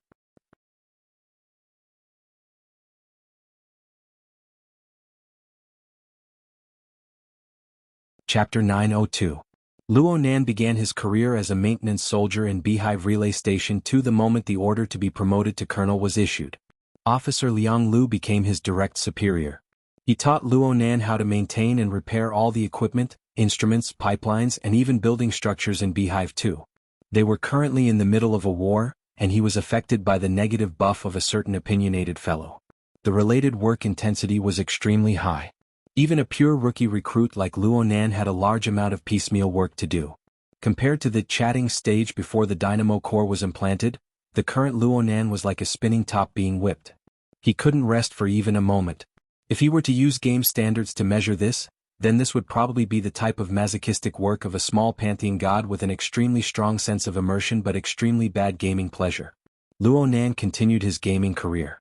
But during this process he discovered that he had to face two problems that had nothing to do with the main storyline of the game or his job. The first problem didn't even belong to the game scene itself, but it was closely related to it. Luonan discovered that the amount of time he spent in the game scene was a bit excessive. An excessive deviation. A person's subjective perception of time was quite vague. Sleep, relaxation, concentration, high-pressure work, boring repetitions, and various other scenes were all different. Some seconds felt like years while others passed in the blink of an eye. But in any case, People were able to quickly adjust to a publicly accepted standard by relying on timekeeping tools. But Luonan was facing a problem right now. He felt that a long time had passed in the game scene. The base's public timer, personal auxiliary AI, and even Liang Lu and Colonel Xingzhan's manual verification all indicated that he had already spent 3 days in Beehive Relay Station 2. Of course, Heaven Abyss time, which adhered to the decimal system, was a bit weaker in terms of units of days. When converted to Earth time, it was around 40 hours. Even if Luonan calculated 40 hours, it was enough for him to fly back and forth between T-City and Ban City. The situation in the real world clearly wasn't like this. Luonan's mind was immersed in the game scene. He still had some basic perception of the real world. He would also react to external stimuli. At the very least, the auction was about to start. If he really pushed it to that step, whether it was Zhang Yingying on the airship or Yin Lu in Bin City, someone would definitely wake him up. Luonan slept very peacefully during this 40-hour interval. It was just like an ordinary nap. He closed his eyes. He did not open his eyes yet. Only his consciousness flipped in the primal chaos, shuttling back and forth in time. Now, it could basically be confirmed that there was a clear mismatch between the time in and out of the game. Luonan's intuition told him that his main body was like sitting on a spaceship that approached the speed of light. Time seemed to freeze at the instant of acceleration. His consciousness, which was immersed in the game, moved forward step by step according to the normal and understandable logic of time. He spent a busy, exhausting, and fulfilling 40 hours. But the truth could be reversed. Everything was normal with Luonan's main body, but his consciousness was immersed in the game. It was operating at an extreme speed. The simulated scene was built upon the foundation of a massive amount of information. It was sliced and rendered in hair-raising detail. It wasn't that time passed too slowly, but that his consciousness spun too quickly. The inner universe simulator within the virtual brain system followed. Perhaps it could be said that it was guiding Luonan's consciousness to enter this dimension together. This was the most reasonable explanation for Luonan's current situation. If this really was the case, then he didn't dare to easily interrupt or quit. After all, from the current situation, this phenomenon was beneficial to him.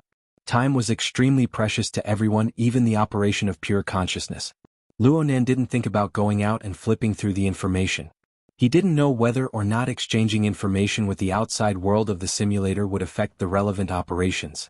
If by some chance he missed this opportunity due to some accident, then it would be useless to regret it. It's like this. I'll let my vapor clone fly with Her Majesty Empress Wu all the way to D-City. It doesn't matter if I wake up later. Luonan was soon freed from the problem of the mismatch in the flow of time. He seized every minute, no longer thinking about superfluous matters. However, another problem came at him in a very absurd way, and it came from his Shangguanliang hut. For the past 3 days, this young and relatively simple recruit had been brooding over the fact that he had implanted the vertical collar dynamo core into Luonan during the moment of crisis. But his work was related to the war situation, so he couldn't give Luonan much consideration. He could only think of ways to compensate Luonan in other ways. His method of compensation made Luonan feel rather uncomfortable. On Luonan's 3rd day on duty as a recruit, he was officially assigned to the maintenance post of the central pipeline and safety partition area of the 2 Hive, thanks to Liang Lu's proposal and his relatively outstanding foundation in theory. Luonan was promoted and approved by the officer. He was officially assigned to the maintenance post of the central pipeline and safety partition area of the 2 Hive. It was a vital location and a key department, but it was relatively safe. Aside from facing densely packed mechanical creations every day, memorizing large amounts of maintenance machinery, equipment and infrastructure design blueprints and applying them flexibly, often following the main officer to deal with abnormal problems, and being on standby 24/7 when he had nothing to do, there were practically no other flaws. It was an extremely good post to learn and gain experience. The recruits and veterans of the logistics department, and even some sergeants and officers, might not be able to transfer here even after a few years. But it would be far too naive to think of this as Liang Lu's compensation. Liang Lu, who had not been in the military for long, was a hot-blooded youth with strong principles when it came to official matters. He recommended Luonan to take up the post because of Luonan's solid attainments in configuration, his obsession with research, and his obsessive-compulsive and strict attitude. He was the most suitable for this post. His compensation would only come from a personal level. The battle outside the relay station entered a deadlock once more, and the operational pressure of the two hive entered a period of relative stability. The two finally had the chance to chat a bit more, but they were not sitting idly with tea. They were on the way back from the end of the pipeline repair mission. This time Jianghu came prepared as well. The first single, the second single, and the special edition of the champion single. These are the only ones that have been officially sold. They are all global recordings. Most of Miss Sui's works were composed by herself, and she was an independent musician after terminating her contract with her management company. She could compose as she pleased. She really couldn't be considered a high yield. There's also this. This is a passerby's camera before she officially debuted. It's really natural without any embellishments. Unfortunately, it's just a copy. Some of the details aren't clear enough. These are all. I'll lend them to you for now. Lianglu's resolute momentum dropped quite miserably when he said the words "lend them to you for now." However, Luonan was still able to feel the bitter emotions of having his flesh cut. From Lianglu's perspective, this was indeed a very sincere compensation. After all, these were the flesh of his heart. Cutting them all off would cost him his life. Luonan simply didn't have the chance to refuse. This was because the two were currently riding in a specialized maintenance vehicle. They were traveling within an enormous pipeline tunnel, and Lianglu had already placed the two albums and one single's echo box in Luonan's dorm room. He also gave Lianglu a personal safe. In any case, under Lianglu's influence, the current Luonan finally understood what was called a global recording edition. It was different from the lossless format that he previously understood. When Luonan put on a special sensor and used the vertical collar dynamo core to drive the special echo box, he listened to the passerby's sound source of Miss Plain Clothed, the only person Lianglu brought with him. Luonan was actually able to feel the unique pulse within his sea of consciousness. Yes, the so-called global recording edition was actually able to record the fluctuations on the mental plane. It was stored on a special medium and played repeatedly. It was an extremely novel feeling. It should have belonged to the instantaneous state of the sea of consciousness. Through a special medium, it traversed space and time to interact with the current mental plane. Luonan had never thought of such a form before. And as he listened attentively, he was able to experience a unique beauty of order from within. Music was originally in order, but normal feelings were emotional. Luonan wasn't a particularly emotional person. To be precise, he strove to follow reason and not be that emotional. This Miss Plain Clothes song was in the global recording edition mode. It just so happened to satisfy his bidirectional mental state. He saw the structure from his sensibility, and he touched upon his emotions from the structure. It was quite appropriate. This Miss Plain Clothed clearly had some accomplishments on the mental side. It was said that this was just a replica version from the fan production line. It couldn't be considered a true global recording. Luonan didn't listen for too long during working hours, even though he had a mission gap. He soon cut off his control over the dynamo core.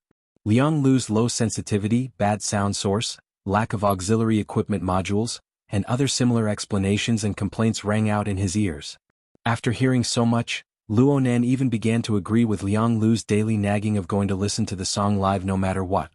Maybe it would be more interesting if we listened to the song live? Yeah. It was rare to see Luonan express the same sentiments at the same time. Lianglu slapped his thigh. It's a pity that Miss Plain Clothes' third degree is still far from completion. Who knows how long it will take to gather enough songs for the concert. Actually, the most lively thing right now is the passerby audio source in our hands, and it just so happens that it's a copy. However, in the repeater station, there really are people who have collected the original, global recording version. Sai, since you're a new fan, why don't we pay a visit? It's perfect for both work and personal matters. Ha! Without waiting for Luonan to sort out the logic, Lianglu had already turned on the communicator. Officer Xiao, Officer Lianglu reporting. Right now, Private Luonan and I are located in the central pipeline tunnel. We are 2 minutes away from Observation Station 7 by car.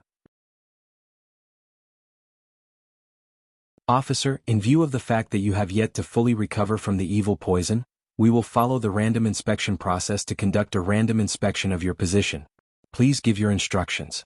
Lianglu gave the stupefied Luonan a hand gesture in the next second, indicating that everything was settled.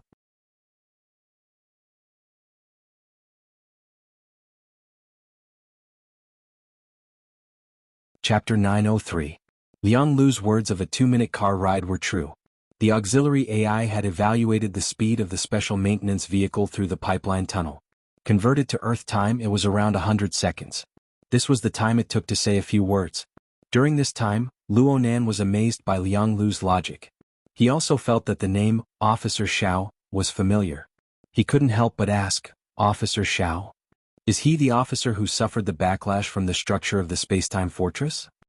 Luo Nan really didn't have the face to say the words opinionated fellow. He could only use this overly formal description to replace it. Speaking of which, this was the first time he heard of this name. Liang Lu had told him about it. Apparently, this was the first mid-level officer to suffer from this in the Two Hive district. Yes, that's him. We're just going to do a random inspection? There were indeed similar jobs in the maintenance drill manual, but for basic soldiers like them, even the technical soldiers who were directly promoted to officer, they wouldn't do it carelessly. Instead, they would specially assign people to do this sort of thing. Liang Lu winked at Luo Nan. Relax. He understands what's going on. Actually, we're just looking for an excuse to visit a friend. Luo Nan winked back. Don't look at how his military rank is higher than mine by 4 ranks. That's because his surname is Zhan. He's older and he has the advantage of going to military school. I've never been afraid of him in the 5 direct lessons of the general knowledge stage. I've only admired him for one thing in the past 20 years, and that is the worldwide recording of Miss Sui from before her debut. It's out of print. I've always suspected that a great lord of the empire passed by and was triggered to record it. If I were to calculate the date. So it was an old friend. Luo Nan automatically blocked Liang Lu's conclusions from his idle research. He had a general understanding of Liang Lu and Xiao. He soon realized something. Zhan? Isn't his surname Xiao? The speed of the special maintenance vehicle suddenly dropped. Luo Nan thought that something had happened. He turned his head and saw Liang Lu's complicated and heavy expression. Oh Luo Nan, why don't we first learn some common sense? Officer Zhao's full name was Zhan Xiao. The name structure of the Heavenly Yuan Empire was similar to that of Earth's East Asia region. Basically, there were surnames and given names with the surname first and the given name second, showing some kind of family and bloodline inheritance. However, Zhan Zhao's situation was a little special. His military rank was colonel, but in the relay station basically no one called him Colonel Zhan. Instead they called him Colonel Xiao. It was the complete opposite of how they addressed Xingzhan as Colonel Sheng. This was because in the Heavenly Yuan Empire, Zhan was a national surname. To be more precise, it was the surname of the imperial family. In order to show respect to the imperial family, it was an unwritten rule to call them by their given name and not their surname. It wasn't against the law to address him incorrectly, but it was still impolite. Just as Liang Lu had said, living in the light concealment galaxy was basic social knowledge. Luo Nan's clumsy performance was tantamount to giving a vivid footnote to the negative description of a person who betrays basic rights. I'm sorry, forget it. You're so young and your perception and design skills are so strong. Of course you have to give up something to be fair. Now it looks like you've even given up on common sense aside from your fleshly body talent. It was unknown whether Liang Lu was consoling Luo Nan or himself. Half a second later, Liang Lu couldn't help but advise Luo Nan. When you see Zhan Xiao in a bit, try to talk as little as possible. Talk about things on a technical level. He's fine in everything else. He's loyal and devoted to Her Highness, and he's sincere to Miss Sui. However, his thoughts are still from before Calamity. He's very sensitive to some things. It must be said that Liang Lu's considerations were extremely thorough, but there were always unexpected things in this world. This was true even in a game setting. Luo Nan had traveled more than half the distance. The tunnel leading to the observation station was already in sight when the patrol detection system sounded an alarm. It interrupted Liang Lu's painstaking and well-intentioned arrangements. The red light flickered, disturbing the monotonous and stable lighting environment of the pipeline tunnel. Luo Nan and Liang Lu glanced at each other. They didn't say anything. The back of the dedicated maintenance vehicle had already opened. Luo Nan's vertical collar dynamo core controlled 4 probing balls in a row. They floated soundlessly in the air, and the probing rays, sound waves and electromagnetic waves were released in a crisscrossed manner. They advanced toward the suspected area indicated by the system. The 4 probing spheres formed a special detection array between each other. It was beneficial to Luo Nan's soul strength, and it provided protection in the opposite direction. It was like a powerful flashlight, gathering highly concentrated and extremely sensitive probing psychic waves toward the suspected area of darkness. That's right. It was a flashlight. Ever since Luo Nan realized the external release of his mental senses, he had always been the all-encompassing and omniscient representative on Earth. He had a 360-degree observation angle with no blind spots. He had few misgivings and he could rampage as he pleased. At his peak, it could be said that the radiance of the stars, the light of the moon, and the light of the sun were like a soul cloak that covered an area of 500 million square kilometers across the globe. It even penetrated the barrier of space and time, pointing straight to the more complex and inconceivable dimensions. When had he ever assumed the stance of a flashlight? But in the relay station in this game scene, the way he used it in the past had a rather lengthy and exclusive term. When translated into Earth's language, it was roughly called drifting fish eggs released by the jade crystal array. It specifically referred to those rookies who lived in the most ideal environment of the mental sea. They were completely unaware of the cruelty of the real world. In the military, recklessly using soul strength would result in a spanking on the buttocks and confinement. The reason for all of this was the extreme environment wreaking havoc in the light concealment galaxy's evil poison. It was also the structure of the mental plane that was still intertwined with each other under the protection of the jade crystal array. As for what nefarious poison was, and how the extremely dangerous environment was formed, those were professional questions that even large books would find difficult to explain. Luo Nan wasn't the sort of rebellious child that strived to stand out from the masses. He abided by the rules, especially during the research phase when he wasn't bursting with inspiration. In addition, the current time deviation was highly advantageous to him. Even though he held a certain amount of doubt towards the setting of the game scene, he still slowly made contact with it from the perspective and progress of a recruit. He attempted to peel off the outer layer of confusion layer by layer and explore the mysteries within. Right now, Luo Nan was strictly following the drill manual for the maintenance patrol. He used the scanning equipment as the guide and relied on the limited mental detection of the probing equipment as the central axis. He carried out an inspection bit by bit. His soul strength was restrained so that it didn't leak out in the slightest.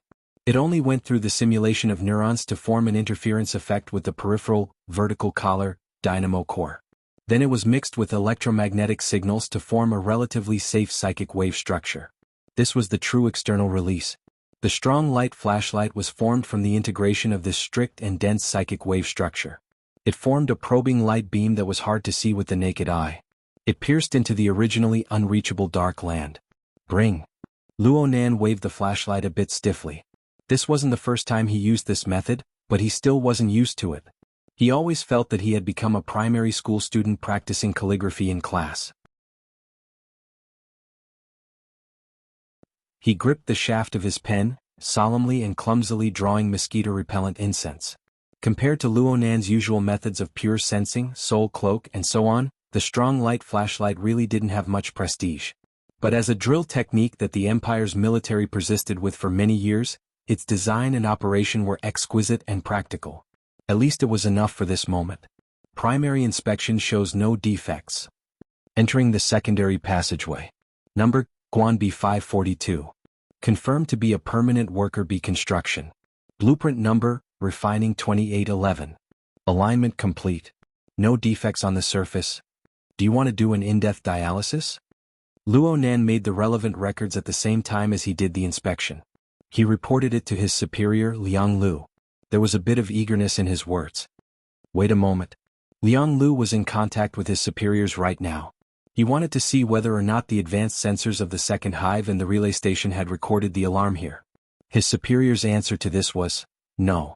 Liang Lu had ample experience in inspection.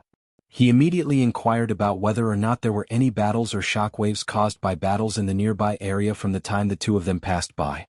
Luo Nan and Liang Lu were performing a round-trip inspection this time. They had come to this area at most an hour ago, Heaven Abyss time. They had done a serious inspection according to the inspection requirements. They hadn't discovered any problems at the time. This time the command console gave an affirmative answer. Liang Lu frowned, then he turned his head to face Luo Nan. There's trouble. It's very likely to be an extremely low-intensity leakage. And it might be a living body. Ha! Even though Luo Nan had been cramming for basic knowledge, he still needed to do a thorough search to find the corresponding item when encountering this sort of situation. Luckily, Liang Lu was a qualified superior. He quickly gave further guidance. It's a low-level parasitic phantom. Of course, it might also be a living body of sin poison. No matter which one it is, it certainly possesses basic intellect or instincts. It's extremely likely that it has already found a parasitic region, or even a host. The corner of Luo Nan's eyes twitched a few times. He struggled to keep up with Liang Lu's train of thought. Phantoms and sin poison were different concepts, but they were related to each other. The parasitic region and the host had different levels of danger, but it wasn't a simple ascending relationship. Luo Nan had to say that the novice guide scene of the Interverse simulator was not up to par. This sort of complex background setting and corresponding missions were far too unfriendly to a game player who popped in from thin air. While Luo Nan was hard at work searching for knowledge, Liang Lu fulfilled his duty of leading troops. He asked Luo Nan a technical question.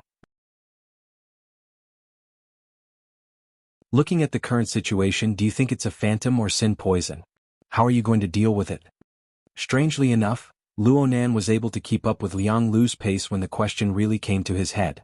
His bitter training in the drill manual and his memorization of the rules and regulations were effective. He muttered to himself for a bit before replying calmly, "No matter what it is, it needs to be dealt with in a way that deals with sin poison. If it were up to me, I would choose to divide the suspected parasitic region. This is because this is the only processing skill I possess. Then I would entrench myself in place and wait for backup."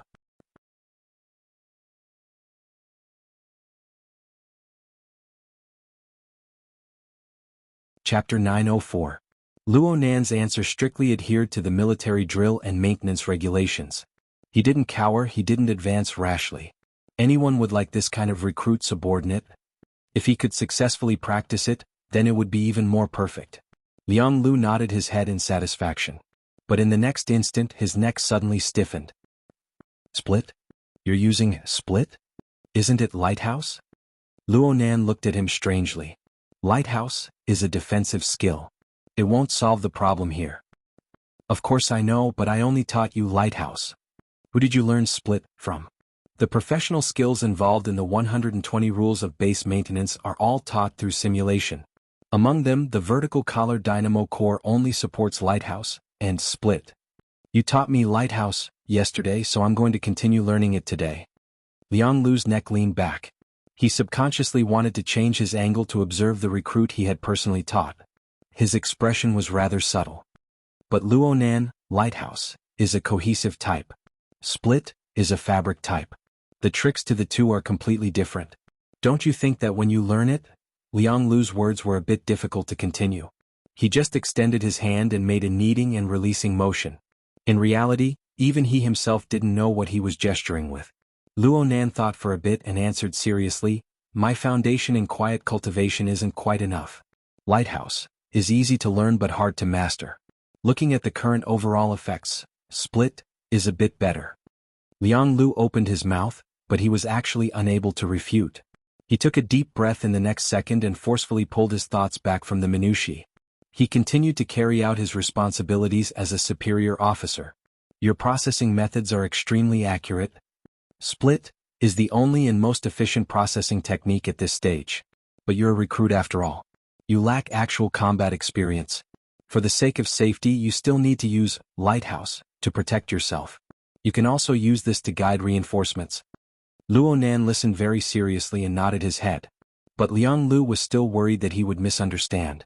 He immediately said, "I'm not saying that you're wrong. But let's think of a more difficult situation.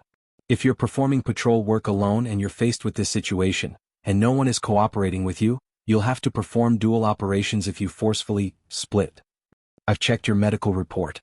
It seems that the original brain structure does not support multitasking, so it's more difficult for you.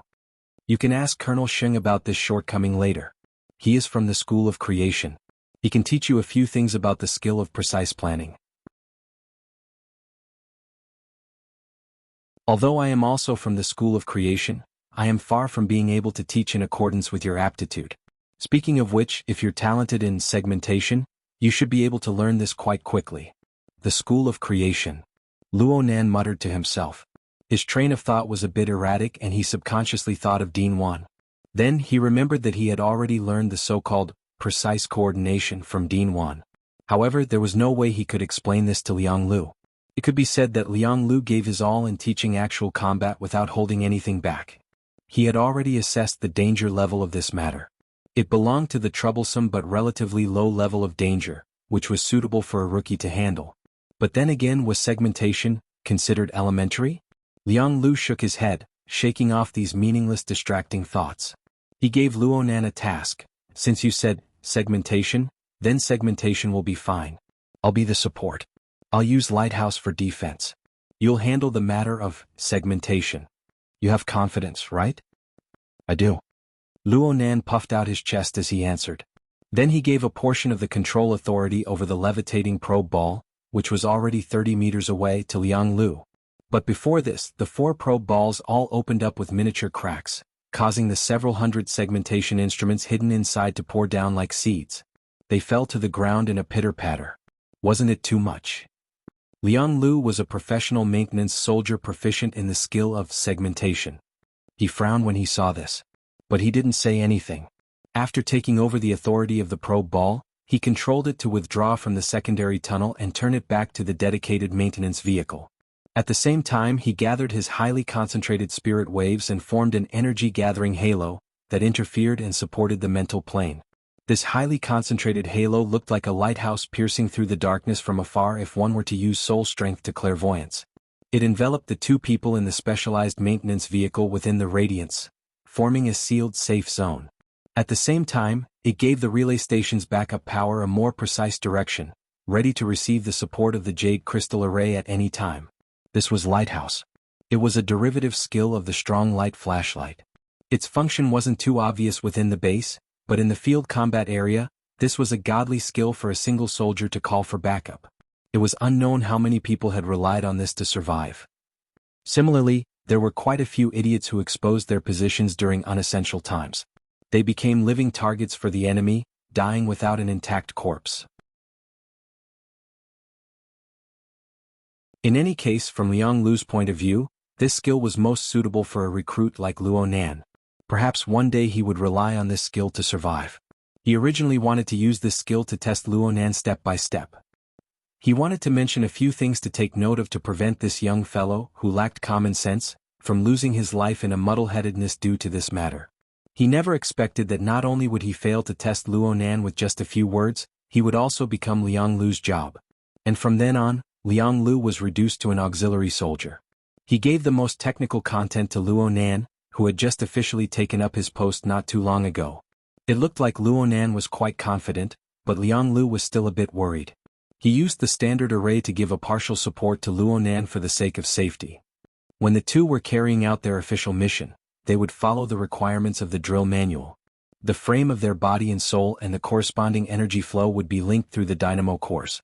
They would form the classic standard combat array of the military, which was referred to as the standard array. This was to realize the effect of 1 + 1 greater than 2. Luonan felt it as well. He nodded towards Liang Lu. Liang Lu indicated to the young fellow to concentrate. Luonan expressed that he understood, but a portion of his mind was still drifting. There was nothing he could do. Every time this happened, he couldn't help but think that the so-called standard array was simply a replica of the formatting domain. However, the formatting domain was more unbridled in its application on the mental plane.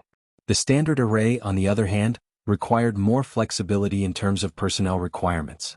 It had a variety of split and merge structures, and its core was more rigorous and thorough. It was the result of repeated tempering. After exiting the game, he should be able to refer to the standard array and properly study Captain Jimmy's state. Part of Luonan's mind was diverted, but it was more than enough to deal with the several hundred centimeters scattered on the ground. The so-called segmentator was actually a kind of mechanical crawler the size of a grain of rice. Following Luonan's control of psychic waves, its built-in microchip was activated. Amidst the rustling sounds, the egg-like chrysalis that were on standby transformed into something similar to the working form of ants. Luonan's thoughts changed again, and over 500 mechanical ants fought to be the first to pounce at the suspected leaking area. At first it felt like a chaotic charge, but in the space of a breath, they formed a standard crescent-shaped formation. They were like pincers that unfolded in both directions. The encirclement range grew larger and larger, but the basic formation wasn't the slightest bit chaotic. Beautiful, Liang Lu muttered. Before Luonan's voice could fall, a portion of the mechanical ants buzzed and flew up. They completely broke away from the restrictions of the terrain, pulling open an even more unrestrained array structure in the three-dimensional space. Liang Lu subconsciously sucked in a breath. The advance and changes of the mechanical ants exceeded the range of his vision from the very beginning. He relied on the feedback of the equipment and the mental plane to sense them. The more he did this, the more he was able to feel the configuration logic hidden within the rapid split and merge of several hundred mechanical ants. So reckless. Luo Nan had already entered a relatively focused state with the help of the front-end operations. He turned a deaf ear to Liang Lu's praise and astonishment. 3 days in heaven abyss time. 40 hours in earth time. Luo Nan learned quite a bit in the relay station. This included maintenance and repair of spare parts, assembly and manufacturing of machinery and equipment, patrol and maintenance of the relay station's infrastructure, pipelines. He even did a drill of emergency repairs to key areas during wartime. These were all extremely important things to learn. He was very interested in all of them. But there was still one content that made him unconsciously invest even more energy into it. Sinful poison. This was a phenomenon that could only possibly exist in the light concealment system. Too much prior knowledge was needed to describe its cause, origin, and development process. This included but was not limited to ancient gods and new gods, the creation, development, and inheritance of the Heaven Abyss Spirit Network, research on the relationship between hereditary species and ancient gods, the production and differentiation of fantasy species, the two wars of gods, the founding history of the Heavenly Yuan Empire, research on Lord Jianghu, special research on Sin Calamity. There were many complex courses that Luo Nan would not be able to complete in half his life. Many of these were not within the scope of general education. Even the professionals of the Heavenly Yuan Empire might not be able to explain them clearly. They even argued with each other because of different directions or standpoints. They even attacked each other endlessly. At present, Luo Nan could only clearly understand one basic concept. The so-called sinful poison was some inconceivably powerful existences fighting over or defending the Heaven Abyss Spirit Network, the greatest invention since the birth of the universe. The sinful poison warped part of the framework of the Heaven Abyss Spirit Network and the surrounding spacetime structure of the light concealment system. In the end, the sinful poison formed a terrifying negative effect within a certain range of spacetime. Some of the information directly regarded the sinful poison as a kind of corpse poison. The so-called corpse referred to the indescribable and unimaginable remains of powerful existences that perished in the bitter struggle for ultimate authority over the Heaven Abyss Spirit Network. Of course, this also included the twisted wills of the remnant souls, the laws of destruction, the collapsed spacetime, and the gods and believers that attached themselves to them. In the end, the innumerable wreckage of corpses and dead souls became the breeding ground for the sinful poison. In the end, this terrifying poison was pushed to the regions where all life and consciousness existed. It endlessly mutated and multiplied, forming a completely new ecology under the distorted framework of the Heaven Abyss Spirit Network. Doesn't this look a bit familiar? You're tuning in to the Han Li's Wuxia Adventures YouTube channel. We're so grateful for your support, and don't forget to subscribe to join us on this incredible journey through captivating stories. Your generosity through donations truly makes a world of difference, as it's the primary source of revenue that allows me to expand and enhance this channel for you. Thank you from the bottom of my heart for being a part of this adventure.